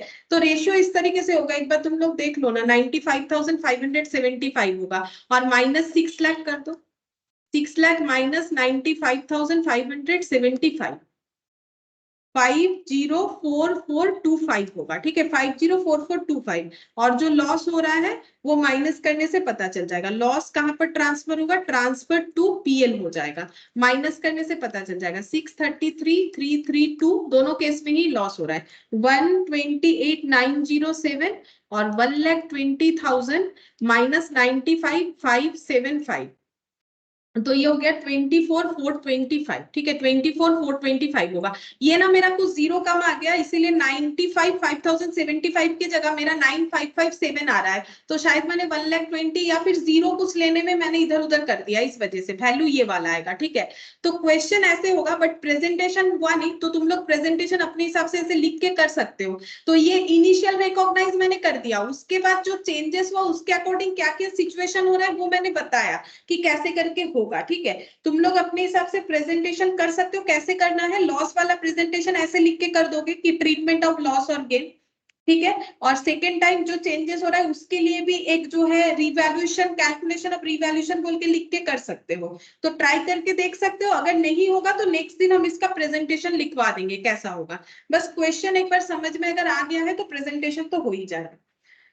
तो ठीक है, फिर आज हम लोग इतना ही करते हैं।